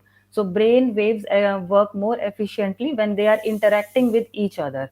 So this develops the relationship skills among the students. And then the behavior of the students they can be managed positively. So a study done in Duraf in 2020, he proved through his 4 years of experiment that he did a pre and post study through which he explained a positive and responsible behavior can be seen in the students, enhancement in the social emotional skills, and declination in the consumption of drugs, emotional distress, behavioral issue, eventually leading to better academic outcome. And lastly, the SEL skills they lead a positive and long-term impact because neuroscience has proved that this impacts our memory, and memory can be enhanced by these emotions. If emotions are addressed positively, we are listening to the students, we are acknowledging them and providing them a feedback how they can manage these emotions, mental well-being, social aspects, and all these things. So that can provide them a beautiful memory which leads to a positive outcome towards the life.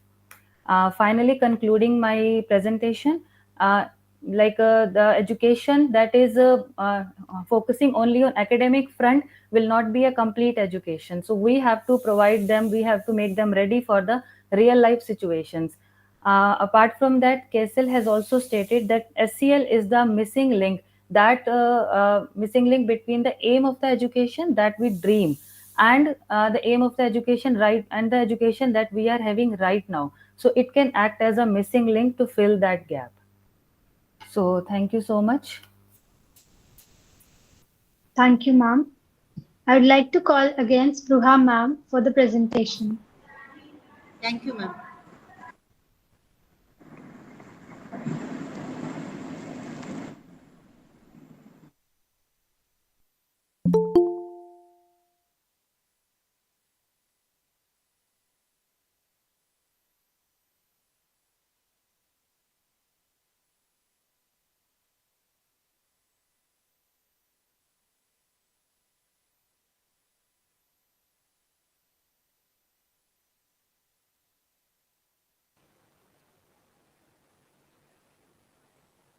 Yes, ma'am, your slides are visible.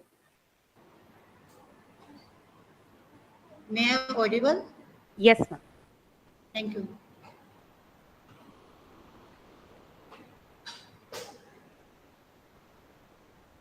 My paper is the impact of PowerPoint digital mind maps on science achievement among fourth grade students.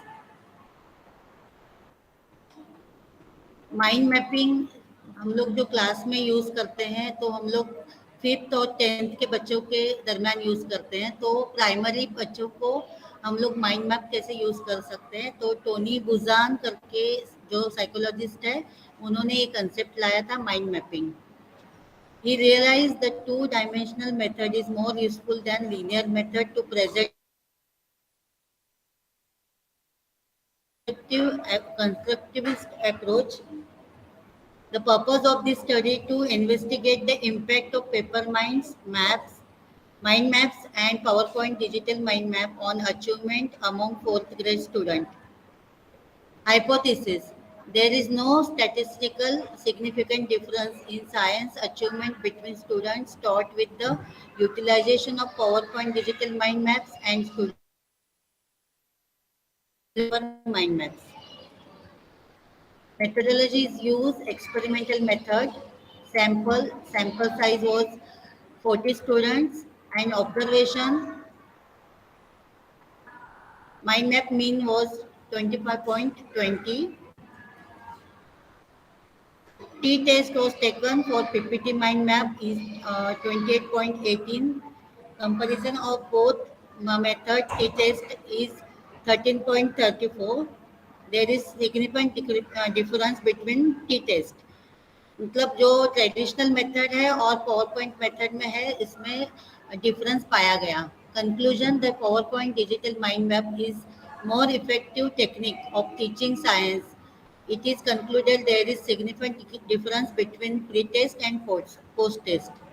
Results findings testing the null hypothesis. There is no statistical significant difference in science achievement between students taught via the utilization of PowerPoint digital mind maps and students taught via the utilization of paper mind maps is rejected. Researchers observe primary grade students more engaging and they have given effective presentations through PowerPoint digital mind maps. The results of the current study indicate that PowerPoint digital mind maps improve students' science achievement. PowerPoint digital mind maps store much more information. Students save digital mind maps as files, share files with their classmates and easily retrieve them. Multimedia, for example, videos, sounds, and animations, refers students to use different senses and therefore learn with understanding. PowerPoint digital mind maps offer a dynamic distributed learning environment which expanded the physical learning space and afforded students a means of developing. These are references. This is traditional mind map and this is PowerPoint mind map which is made by students. These fourth grade students using confidently PowerPoint digital mind maps. Thank you. Thank you, ma'am. I would like to call our next presenter, Ms. Saista Parveen, scholar, and Dr. Navita Malik, assistant professor from Galgotias University. Okay, good afternoon, ma'am. I'm sharing my PPT.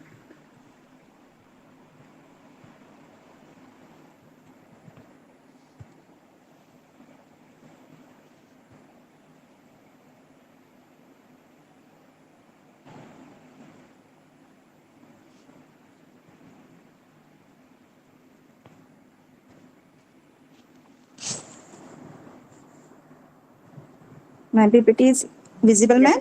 Yes, ma'am, it is visible. Okay. Please start. Okay. My topic is policy perspective on ICT in education, NEP 2020. First of all, I want to introduce introduction. The National Education Policy 2020 is a comprehensive framework for transforming the education system in India. The NEP emphasizing the integration of ICT in education. The policy aims to leverage ICT to enhance learning outcomes and make education more accessible, inclusive, and effective.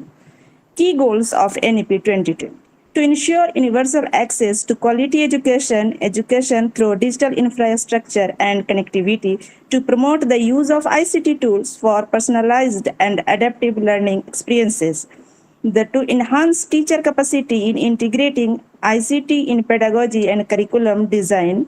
Now, digital infrastructure and connectivity. NEP 2020 aims to provide reliable digital infrastructure, including high-speed internet connectivity, to all educational institutions.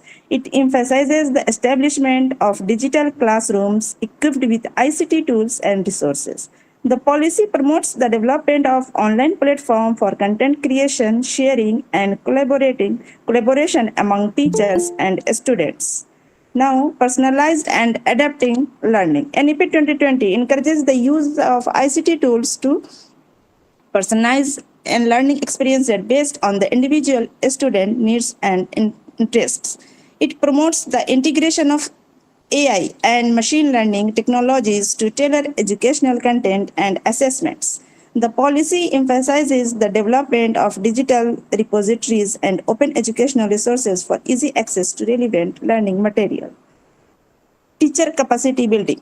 The NEP 2020 recognized the importance of equipping teachers with the necessary skills to effectively integrate ICT in teaching and learning. It advocates for comprehensive training programs to enhance digital literacy and pedagogical competencies of teachers. The policy encourages partnership with technology companies, NGOs, and educational institutions for capacity building initiatives. Challenges and concerns. Limited access to digital infrastructure, especially in remote and rural areas, poses a significant challenges in implementing ICT in education. Ensuring equitable access to technology and bridging the digital dividing among students from different socio-economic backgrounds is a concern. The effective integration of ICT in pedagogy requires the continuous professional development and support for teachers. Policy recommendation: strengthening public-private partnership to leverage resources and expertise for the implementation of ICT in education, investing in research and development to identify innovative ICT solutions that align with the goal of NEP 2020. Regular monitoring and evaluation of ICT initiative to ensure their effectiveness and impact on learning outcomes. Now comes to conclusion. The NEP 2020 recognized the transformative potential of ICT in education and aims to leverage it for inclusive and quality learning experiences. The policy emphasizes the need for digital infrastructure, personalized learning, and teacher capacity building. Implementation of NEP 2020 requires collaborative effort from policymakers, educators, and technology stakeholders.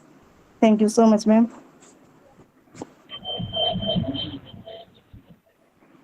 Thank you, ma'am. Now I'd like to call Ms. Manali Desai, scholar from Department of English, Institute of Advanced Studies in English, Savitribai Phule University, Pune. Am I audible? Yes, ma'am. You are audible and visible too, ma'am. Very well, thank you. I'm just trying to share my document. I hope you can see this. Yeah. Is the screen? Not yet, ma'am. Okay, I don't want to waste anybody's time, so I'll just begin without wasting any further time. So hello everyone, my name is Manali Desai. I am a research scholar. I'm currently pursuing my PhD, along with which I'm also working as an assistant professor of English. The topic of my research is understanding the avenues and the trends and methods in the teaching of English language and English literature. Now, if you go ahead and if you try to understand this topic, you have to understand that ICT is something which is very important that is coming up in the field of education. However, when I do say ICT or the computing skills, people often misunderstand it with saying using PPT or to do with PPT or just using some Google Forms. That, my dear friends, is not ICT. I don't mean development of in the development in the field of teaching just by using a couple of resources that are handy. I'm talking about bringing the classroom outside the digital world and outside these digital worlds, and then bringing across global perspectives towards whatever we are teaching. Now, when it comes to languages, I strongly believe that ICT is of great help. As we all know, LSRW, four skills that play a very important role in any language development, regardless of whatever language it is. So, going ahead, I believe that computing skills or the resources that we have in the field of digital humanities come in handy. What do I mean by this is when we are teaching children, regardless of the age. I've been in the field of teaching for past nearly 3 or 4 years, and I've had the opportunity to teach primary as well as university students. And what I've realized is that every time you are engaging with them with three or more senses, that is all your four senses to do with the language, that's when a developed way of learning is happening. So my research paper promotes the same. I'm trying to explain and convince people, whoever read it, that to try to broaden your perspective of teaching as well as learning. Of course, it's both ways. So I hope that coming days we all come to a time and place where it is ICT is not just a technique but then a way of living when it comes to language teaching and learning. Thank you. Thank you, ma'am. Our next presenter is Miss Veena Singh, Scholar, Institute of Advanced Studies in Education, Department of Teacher Training and Non-Formal Education, Jamia Millia Islamia University. Is my voice is audible? Yes, ma'am. Okay. Uh, can you see the slides also? Yes, ma'am. Yes, ma'am. Okay, okay. Good afternoon, respected chair and all the presenter. My name is Beena Singh, research scholar from Jamia Millia Islamia. Today my topic is reforms in higher education according to NEP 2020. So first, I just want to start with that slogan which is given by Swami Vivekanand: education should be holistic and man making, life given and character building. Now we will go to the introduction part. The policy ensures inclusive and equitable quality education and promote lifelong learning opportunities for all by 2030. The gap between the current state of learning outcomes and what is required must be bridged through undertaking major reforms that bring the highest quality, equity, integrity into the system, from early childhood care and education and through higher education. Next, I want to say the vision of the policy. The policy envisages that the curriculum and pedagogy of our institution must develop among the students. So basically, this policy wants to develop a better child so that the child become a better human being in the society. Now we will proceed towards the major reforms in higher education. Number one is increase GDP to 50% by 2035. 3.5 crore new seats will be added to higher education institutions. Holistic multidisciplinary education. The policy envisages broad based multidisciplinary, holistic undergraduate education with flexible, curricular, creative combination of subjects, integration of vocational education, and multiple entries and exit points with appropriate certificate. An academic bank of credit to be established for digitally storing academic credits earned from different higher education institutions so that these can be transferred and continued towards final degree earned. The National Research Foundation will be created as an apex body for fostering a strong research culture and building research capacity across higher education. Regulation Regulation Higher Education Commission of India will be set up as a single overreaching umbrella body for entry for entire higher education excluding medical and legal. A rationalized institutional architecture, intensive university to teach intensive universities and autonomous degree granting colleges. Teacher training should be 4 years. Those who want to pursue their career as a teacher, uh, they should complete their B.Ed degree. Now we will move to other areas of focus.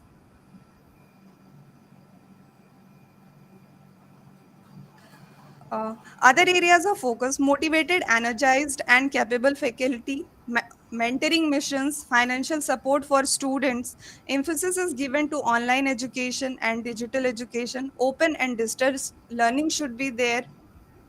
An autonomous body, National Educational Technology Forum, will be created to provide a platform for free exchange of idea, promotion of Indian languages, adult education, etc. Now, I want to conclude this article. Reforms in higher education through NEP 2020 will create a better individual that helps in creating a better society. And if it all goes as expected, then very soon India will be a global knowledge superpower. Thank you. That's it from my side. Thank you, ma'am. Our next presenter is Miss Shabnam, scholar from Jamia Millia Islamia University.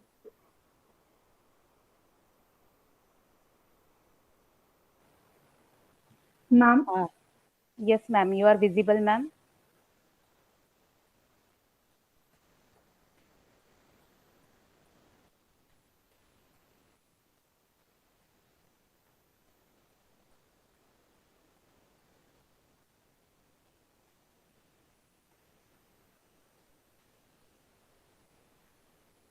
Yes, ma'am. Your screen is also visible.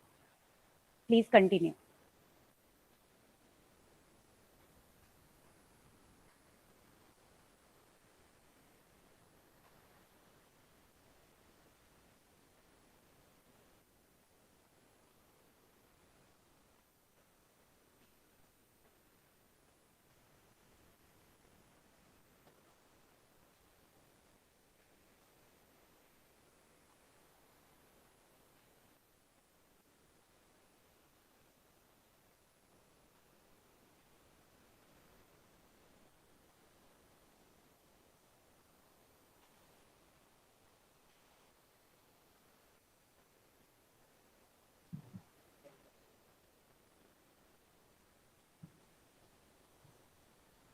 Yes, ma'am. Your slide is visible. Please continue.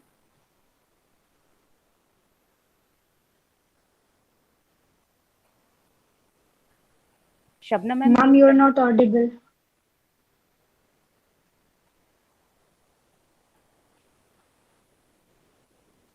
Shabnam, ma'am, you are not audible. We can see your slides, but your voice is not audible, ma'am. Ma'am, now I am audible? Yes, now you are audible. Please start. Oh, okay, ma'am. Sorry for that. Today's my topic is Women Education, special reference to NEP 2020. I will start from this quotation, which is given by the Pandit Jawaharlal Nehru. If you educate a man, you educate an individual. However, if you educate a woman, you educate a whole family. Women empowered means Mother India empowered. जब हम एक women's को जब हम एक man को जब हम एजुकेट करते हैं तो सिर्फ एक मैन को हम एजुकेट कर रहे हैं, लेकिन जब हम एक विमेन को एजुकेट करते हैं तो हम कई जनरेशन और एक फैमिली को एजुकेट करते हैं. Now I will cover this point.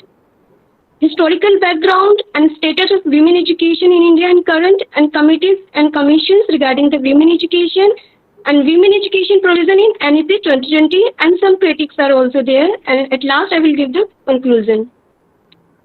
तो अगर मैं इंट्रोडक्शन से शुरू करूं तो इंडिया में UNFPA 2020 रिपोर्ट के according 145 million women are unable to read and write.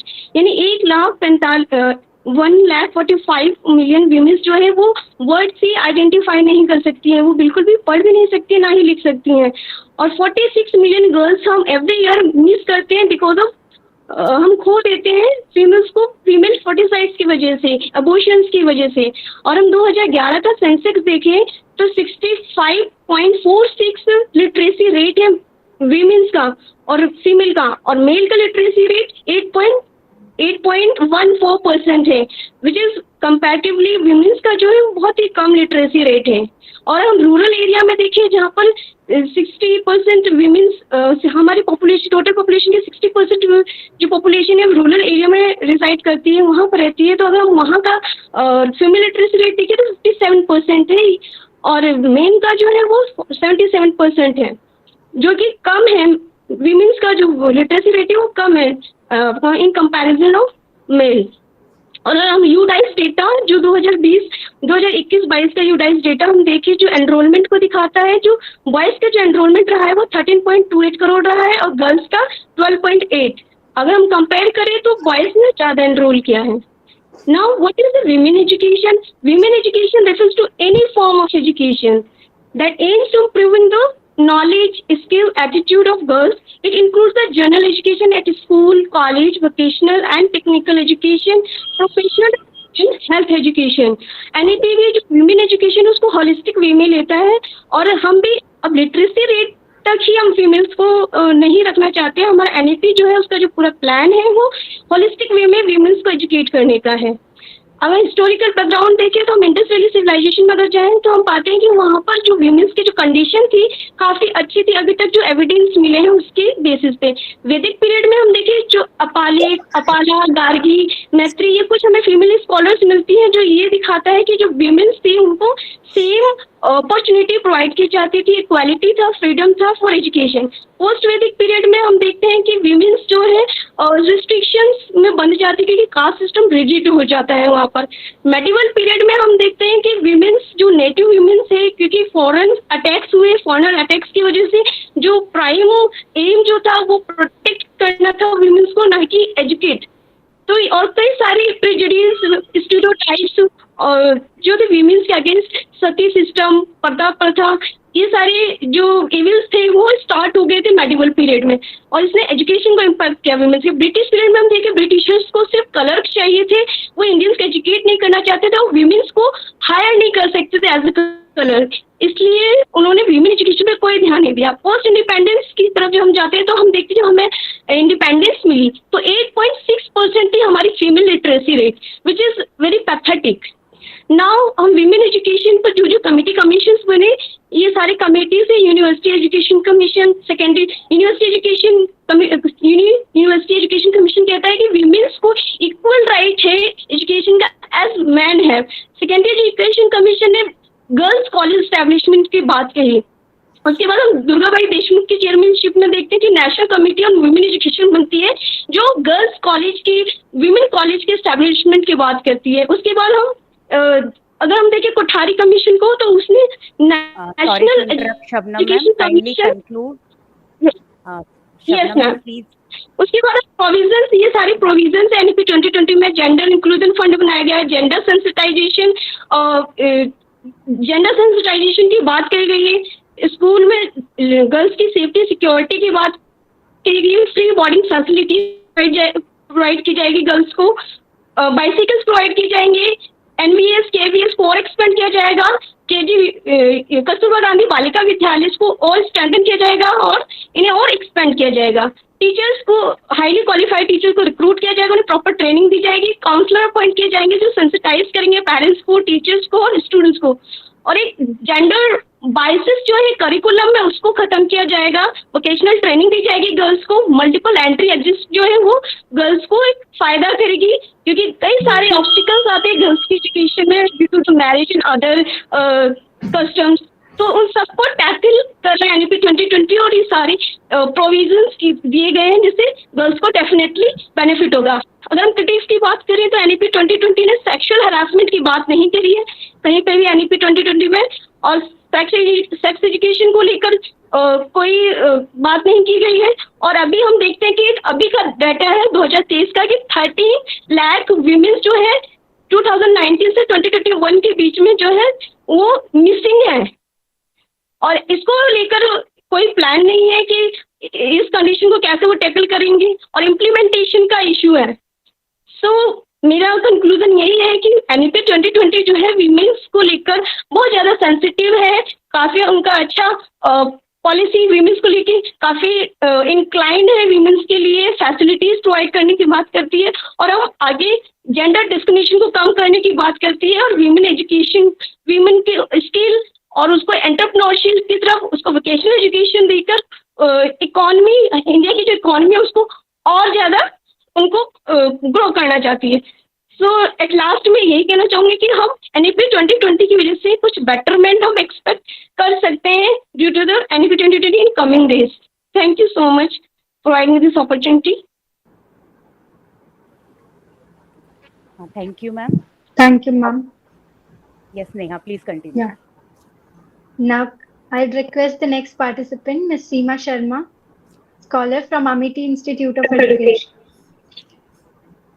Thank you very much, all my dear colleagues, and for giving me this wonderful opportunity to be able to share my views on constructivism, which is a part of my research paper. So today I'm going to talk about how constructivism can be. I hope my PPT is visible to everybody. Yes, ma'am. Yes, ma'am. Today I'll be talking about how constructivism can be brought into the classrooms and why it is missing from most of the online teaching in particular. To begin with, what exactly is constructivism theory? It is that theory which professes active learning, which means getting students to engage themselves in group activities where they get a lot of opportunities for reflection, and that builds upon on their experiences. So experiential learning, which the NEP talks about, is a part and parcel of the constructivism theory. Over a period of time, the students learn to be self-directed and regulated in learning. And it goes without saying that it leads to further into social development of the learners with the help of the classroom interaction. Learners construct their own knowledge, and their past experiences are extremely important because they learn on the basis of what they have experienced all through their previous years of learning, as well as the family as well. How wonderful it is to say that learner is actually not a blank slate. It is it's not a tabula rasa, but it's a kind of an organic learning that the students do by constructing their own knowledge into new learning. They learn themselves, even they challenge themselves for their own constructs. What they understand in the past, they challenge it, and they learn to reason, they learn to make logical observations. They even collect data to be able to understand how they can learn better and more. Clearly, learning becomes a new belief system with the help of construction. And it further leads to the greater control of their learning and development. Jean Piaget, he gave the sequential learning stages, which are as follows: sensory motor stage, up to 2 years; pre-operational, 2 to 7; concrete operational, 7 to 11 years; formal operational, 11 years onwards up to adulthood. But these stages vary from child to child. Vygotsky gave ZPD theory, the zone of proximal development, where teacher and learner work together on a task. Cognitive changes occur when there is interaction in the class, which leads to self-regulation of learning by learners. John Dewey, his theory of learning is relevant to constructivism as well. Curriculum should be relevant to students' lives. Interaction between students and the environment is absolutely imperative. Active learning can happen only with mutual cooperation. Project-based learning is a wonderful way for helping the learners construct their own knowledge. Integrated and dialogic learning, besides critical inquiry, is also a part of constructivism. My dear friends and respected teachers, constructivism can be used in class when the teachers act as facilitators and provide conducive environment to learners, making use of project and group work, giving collaborative research projects so that they can actively participate. Finally, I'd like to say that every student is an individual and therefore must construct his own learning. Let teachers facilitate them constructively. Thank you very much for giving me this opportunity and a patient hearing. Thank you, ma'am. Now I would like to call our last presenter, Ms. Dinesh Kumari, scholar from Galgotias University.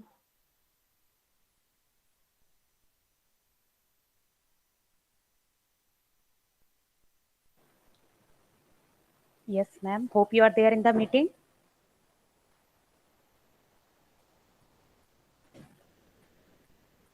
Ms. Dinesh, are you there in the meeting?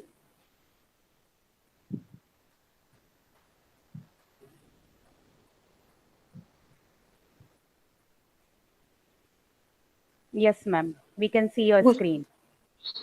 Okay, ma'am. I share my screen and PPT. Yes, ma'am. Please.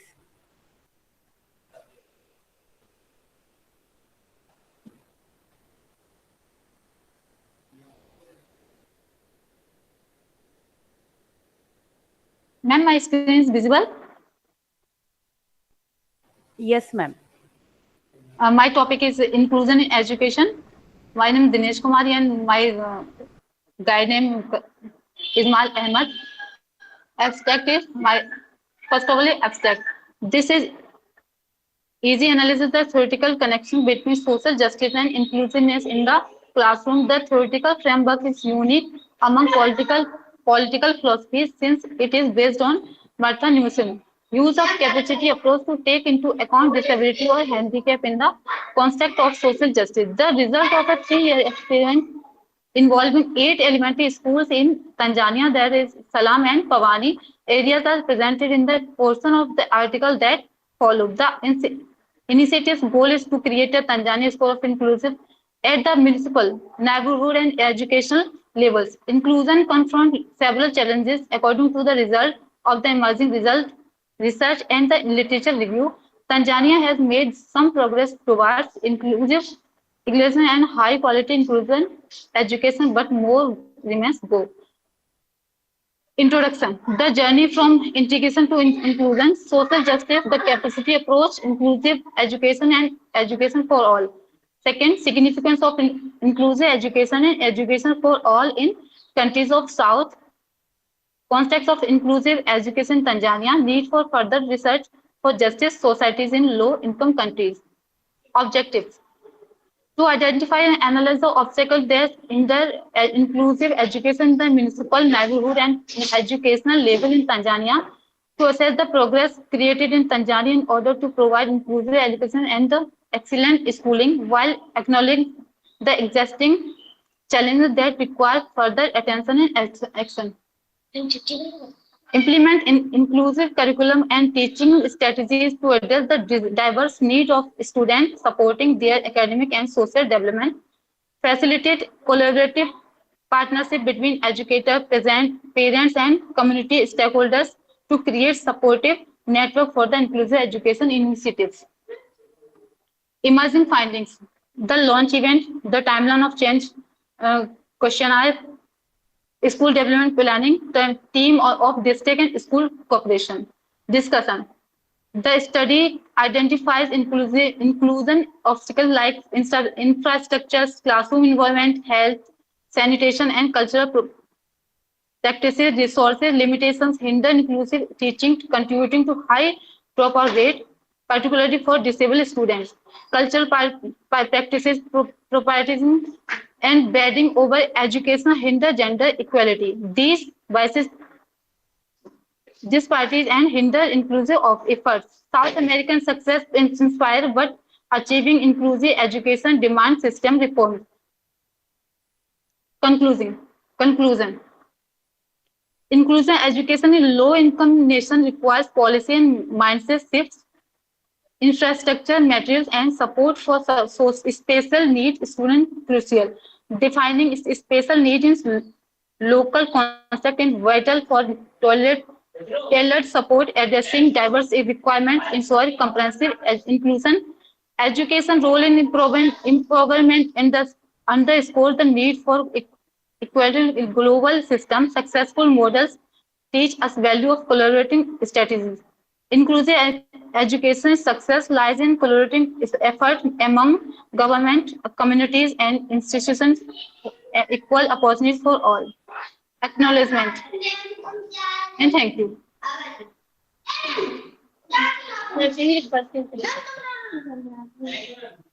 Thank you, ma'am. With this, we complete our scheduled presentations here.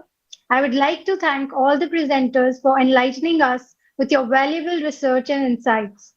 As we are near the conclusion of this enriching session, it is an honor to invite Professor Dr. Babita Bharadwaj, our esteemed resource person, to share her concluding remarks and reflections on the session. Ma'am. Thank you very, very much, Neha. And thanks, Dr. Jyoti Tiwari also. And I'm deeply honored for the privilege of being invited as a resource person at this national seminar.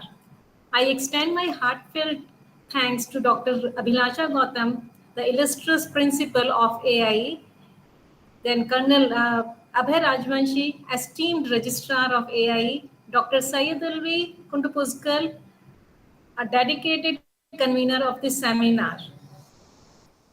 So, good afternoon to dedicated faculty members, enthusiastic students, and all participants who have graced this event. So, first of all, I would like to commend all the paper presenters who have truly illuminated the various facets of NEP 2020 through their thought-provoking and insightful presentations. Your presentations have shed light on multidimensional aspects of policy, this NEP 2020. And the diverse topics covered in these presentations have provided us with a holistic view of NEP 2020. And if we can just go through the presentations which were being done today. So it was started with even ECCE, and presentations on higher education were also the part of the same session. So apart from it, there were so many other aspects, for example, constructivism or inclusiveness, which is need of the arts. So every aspect is touched upon in a single session. So now, starting with some of the presenters' presentation. So first presentation was by Mrs. Sonia Anil Verma, principal of K.R. Mangalam School, and she had very rightly indicated that impact of COVID-19 has highlighted the technological, pedagogical, and digital skills which are required. These competencies need to be we must have these competencies to impart better education to our students. And according to her presentation, so a student's performance depends on teacher competency. So I think everyone will agree with this point that teachers' competency is very, very important, whether it is digital education or normal traditional mode of teaching. But yes, we need to have competency on different aspects of education. Only then as a teacher will be able to impart proper education to our students. Then Shashikanta Sharma was talking about स्कूली शिक्षा में सुधार. तो इन्होंने जो aspects थे स्कूली शिक्षा के, उसके सभी एस्पेक्ट्स को इन्होंने कवर करने की कोशिश की. बट इनका जो टॉपिक है, यदि टॉपिक में ये NEP 2020 को भी मेंशन करते तो अच्छा होता. और इसके अलावा I would like to give suggestion to all of you that some of the presentations are very nicely presented, covering all the aspects of research related dimensions. But in some of the presentations, if objectives are clearly stated, because when we are talking about presentations, those objectives are clear, going to give us clear cut direction to the overall presentation. So that thing should be included, although in some of the presentation it was a part of it, but in some of the presentations it was missing. Then Dr. Sapna Shah talked about a study of the reforms in higher education and their impact. So as I just mentioned in the beginning, so it was a diverse presentation. It means diverse topics were being included in the presentation. It shows the comprehensiveness of the NEP 2020 as well. So the challenges which she talked about, for example, the economic problems or unemployment or digital devices, so these are being addressed through NEP 2020. So the point is that how we are going to address, because here now it is time for implementation. How hard we are working for implementation of these different aspects which we were just discussing through these presentations. And then Dr. Dayal Pyari, I think the presentation was being given by Ms. Shruti Shruti. Singh. She is the co-author, Yeah, ma'am. Shruti. Yeah, so she emphasized on online teaching, and I think if we talk about in Indian context, she highlighted that access to electricity and internet is a problem for digital education. So if we are in urban areas, so these kind of challenges might be lesser. But yes, if we are in rural areas, then definitely these kind of challenges one has to overcome, and we have, as a policy maker, people have to see that how these challenges can be addressed, so that when we are talking about equity and equality and inclusion, so these aspects should be covered. So then Dr. Devika Nathani, she was talking about the revamping of school education, contemporary Indian schooling in the light of NEP 2020. So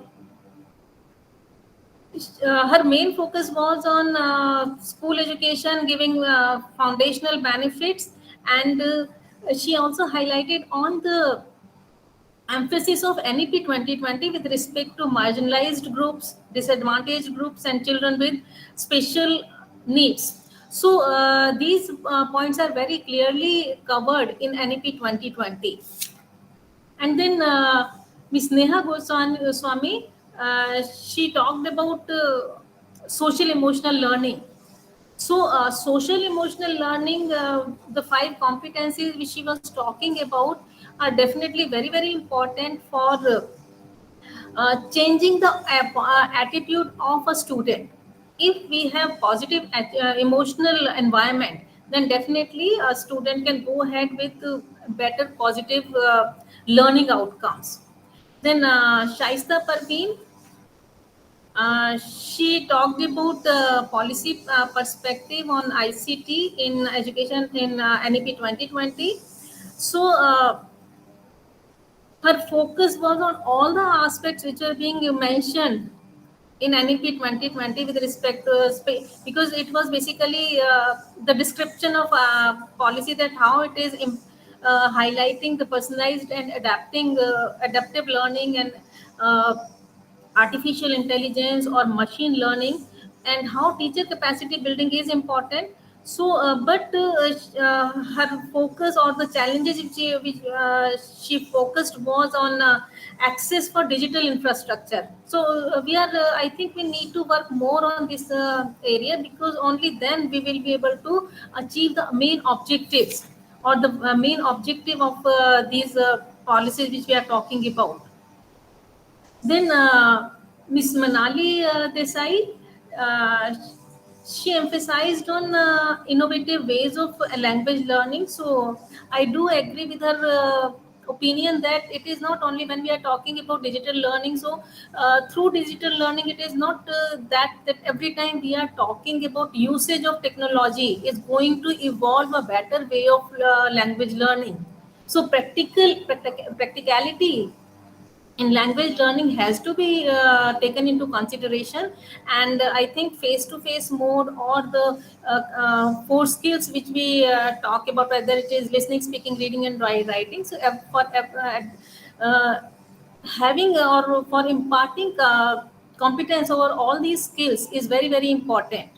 So that can be done through different ways. So then Veena Singh, who talked about NEP 2020 reforms in higher education. As I was saying, that it is not only ECCE, there are so many paper presenters who highlighted or shed light on higher education as well. So again, it was a theoretical paper, and main focus was again the aspects, key points of NEP 2020, whether it was change in the GDP, which has been increased as per the NEP 2020, or the ABC.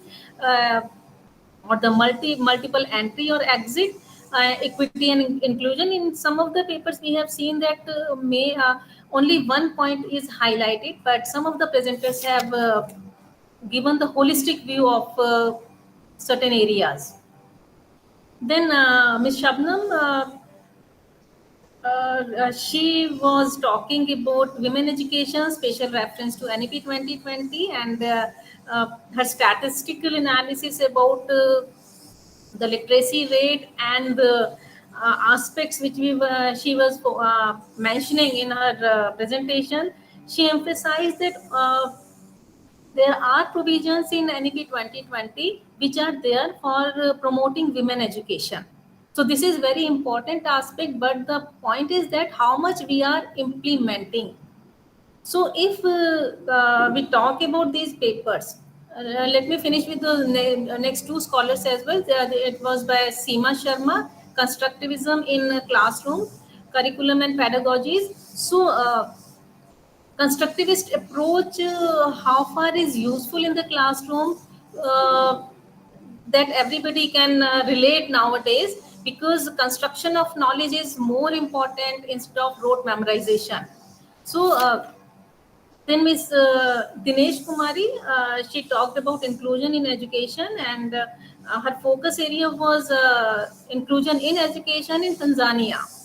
So what I could relate, that the dropout rate or the infrastructure related aspects, or the classroom environment, or problems of inclusion for children with special needs, this is found in her studies as well, which was specific to one particular country, that is Tanzania. So, and there was one presentation by Dr. Monica Uppal, Vice Principal, and it was a research-based studies. So my point is, my suggestion is that if we are going to collect certain data on any of the aspects, then definitely it will be more helpful for the conclusion or for the implementation when we are talking about. So she had a good number of uh, sample which she had collected, and she talked about multiple learning style based on multiple intelligence, and the linguistic aspect which leaves positive impact, or it had a significant impact on learning, was clearly indicated through her research work. I think I have covered most of the presenters presentation. Now my only suggestion, as I told you, the point is that if we are starting with proper objectives, and these objectives will lead us to proper way path, will be getting proper path, and we will be getting better learning outcome for whatever task we are doing. So similarly here, most of the papers were theoretical in nature, and some of the papers were research based. So research based papers are coming up with more and more. I think I missed one paper that was by ma'am, who was talking about the mind map. and I could see the students also in her class. So that was the primary class. So it was, I think, Spruha Suresh, if I'm not Yes, wrong. ma'am. Yes, ma'am. uh, Mrs. so Spruha it was Suresh about Indu. digital mind map is more, so according to her study, digital mind map is more effective. So that was a good observation of her, and I think she conducted the study on on her class students. So that was a good way of presenting or coming out with the original work and the research work. So, with that, I would like to express my sincere gratitude for being a part of this event. I'm confident that this insight shared here will resonate far beyond this platform which we are using right now, and it will definitely help in improving the quality of education for which all of us are aspiring for. Thank you very much. Thank you, ma'am, for your profound and encouraging words. Your insights will undoubtedly guide us on this transformative journey. Thank you, ma'am. Before we bid adieu to this session, I now request Ms. Juhi Biduri, Assistant Professor, AIE, for proposing vote of thanks. Thank you, Neha. Good afternoon to all. With the blessings of Almighty and profound gratitude on my mind, I, Ms. Juhi Bidhuri, Assistant Professor, Army Institute of Education, Greater Noida, on behalf of management and colleagues, take this opportunity to extend a vote of thanks today in the technical session 1 of the online national seminar on recent trends and strategies in Indian education system in light of NEP 2020.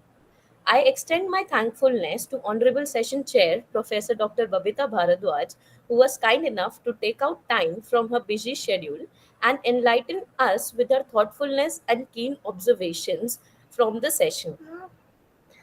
To all the paper presenters and participants whose zeal and enthusiasm added to the glory of the seminar, and last but definitely not the least, our I'm sorry, our honorable, respected principal ma'am, my colleagues, student teachers of AIE in making the seminar a huge success. Thank you, ma'am. Thank you, everyone. Thank you, ma'am, for the heartfelt vote of thanks. Your words of appreciation mean a lot to all of us. As we bring this technical session to a close, I'm reminded of a quote by John Dewey, who said, "Education is not preparation for life, education is life itself." With this, let's carry forward the positivity and enthusiasm we have experienced today. Thank you all for being a part of this wonderful online session so far. Now, I would like to invite my fellow anchors, Shilpa and Anjali, to come forward and take the lead in conducting the valedictory session. Thank you very much, dear participants, for adhering the time limit. Without your help and support, we cannot sum up the technical session 1 on time. We will start the validatory session soon. Kindly stay with us. And before that, I request all of you to kindly switch on your camera for a group photograph. Thank you all. Please switch on your cameras.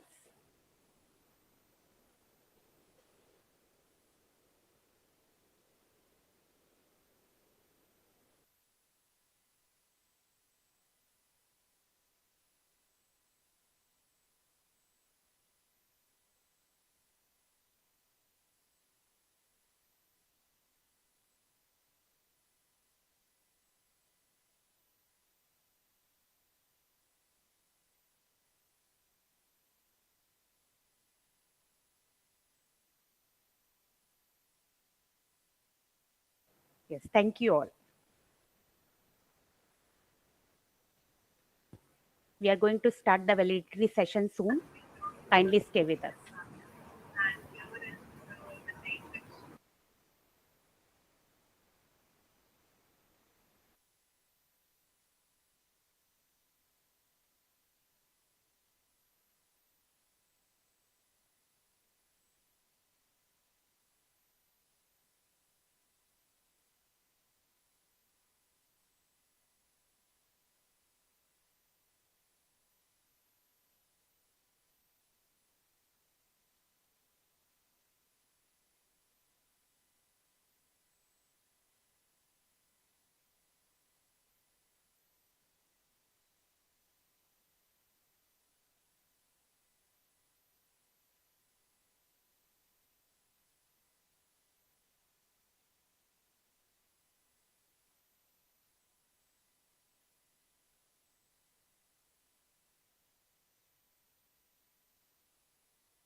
Good afternoon, dear participants. We will resume with validatory session at 2:20 as we are waiting for the resource person to join the meeting.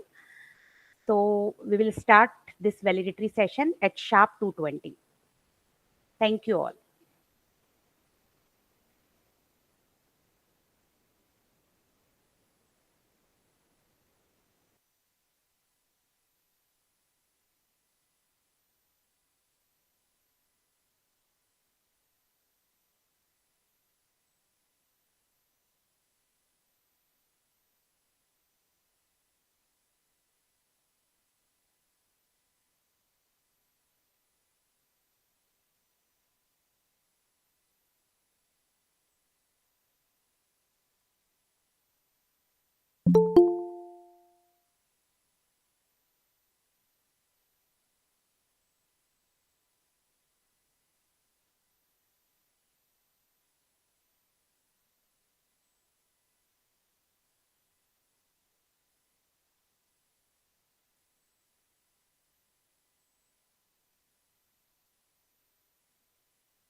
Yes, good afternoon all. Anchors, hope you are ready. Yes, Anjali, Shilpa. Yes, ma'am. Yes, ma'am. So with your permission, Principal Ma'am, may we start the session?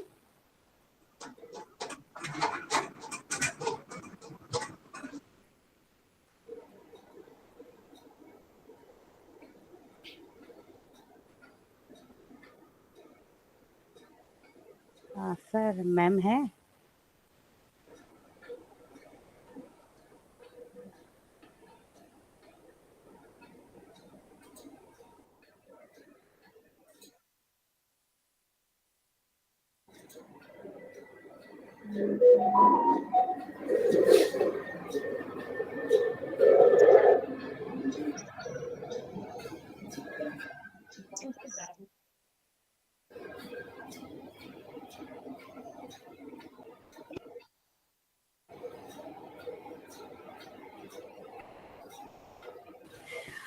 Yes, Anjali and Shilpa, please start.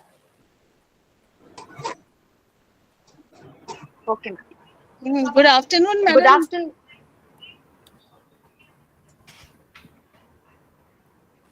And Namaste, ma'am. Good afternoon. Namaste. Yes, Anjali, please start with it. Good afternoon to one and all present here. With the seminar theme on NEP 2020, the policy that focuses on mental health, art integration, and holistic development, Army Institute of Education is ensuring to provide quality education, nurturing the mental health of the students. Thus, honoring the vision of NEP 2020, I would like to invite Mr. Animesh Chaturvedi, sir, for flute recital.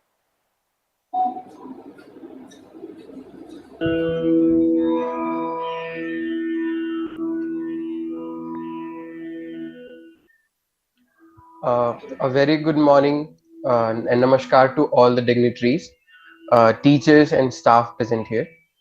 I'm much obliged to Army Institute of Education and Dr. Abhilasha Gautamji ma'am for this beautiful opportunity and this beautiful stage uh, for a flute recital.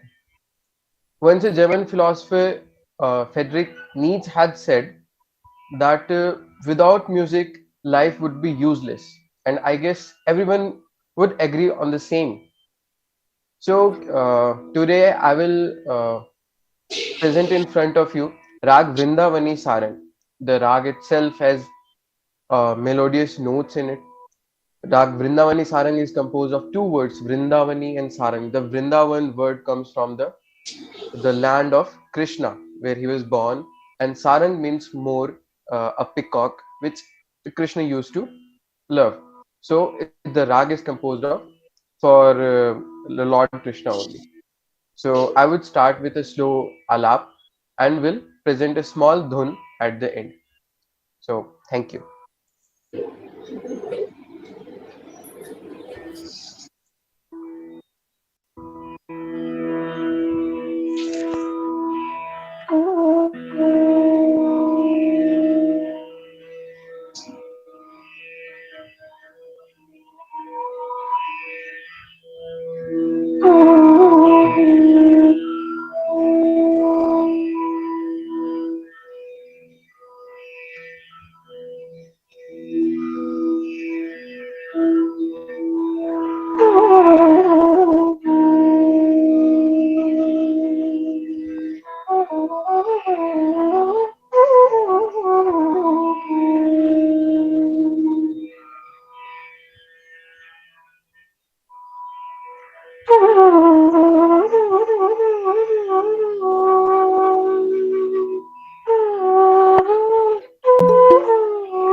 A small dhun, which is uh, at the end of this beautiful alap.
Thank you. Namaskar.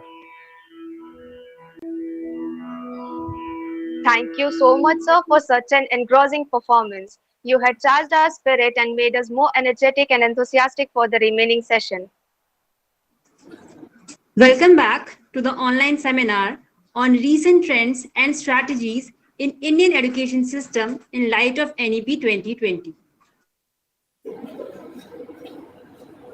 I, Anjali Kumari, with my co-anchor Shilpa, are here to welcome you all on behalf of Army Institute of Education.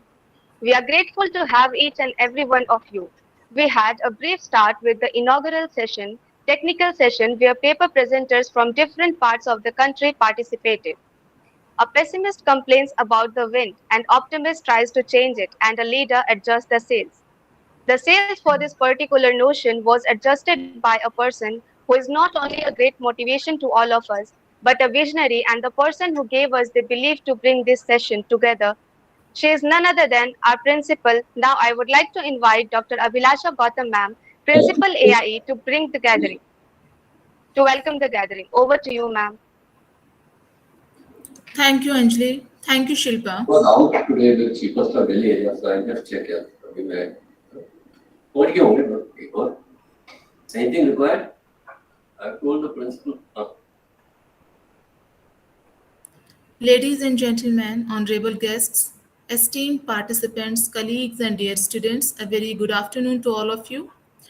As we have come to the close of this enriching and insightful online seminar, it is my privilege to extend a warm welcome to our esteemed experts who have graced this valedictory session with their presence. It is my distinct honor and privilege to extend a warm welcome to Major General Dr. R.K. Raina, Sena Medal Managing Director, EVAS, to this online national seminar. Sir, we are truly honored by your presence here today. Sir has been a guiding force and a visionary leader, steering all EVAS institutions towards excellence and innovation. Under his dynamic leadership, EVAS institutions are aiming to reach higher, and EVAS institutions have become hub for knowledge dissemination and academic advancement for Army personnel wards. Hearty welcome you, sir. Thank you for taking out your time from your busy schedule and gracing the occasion with your benign presence. Welcome you, sir. I feel honored to welcome guest of honor Professor Sarika Sharma, Dean, School of Education, Central University of Haryana, Mahendragarh. You are Thank you, welcome, madam. ma'am. We are confident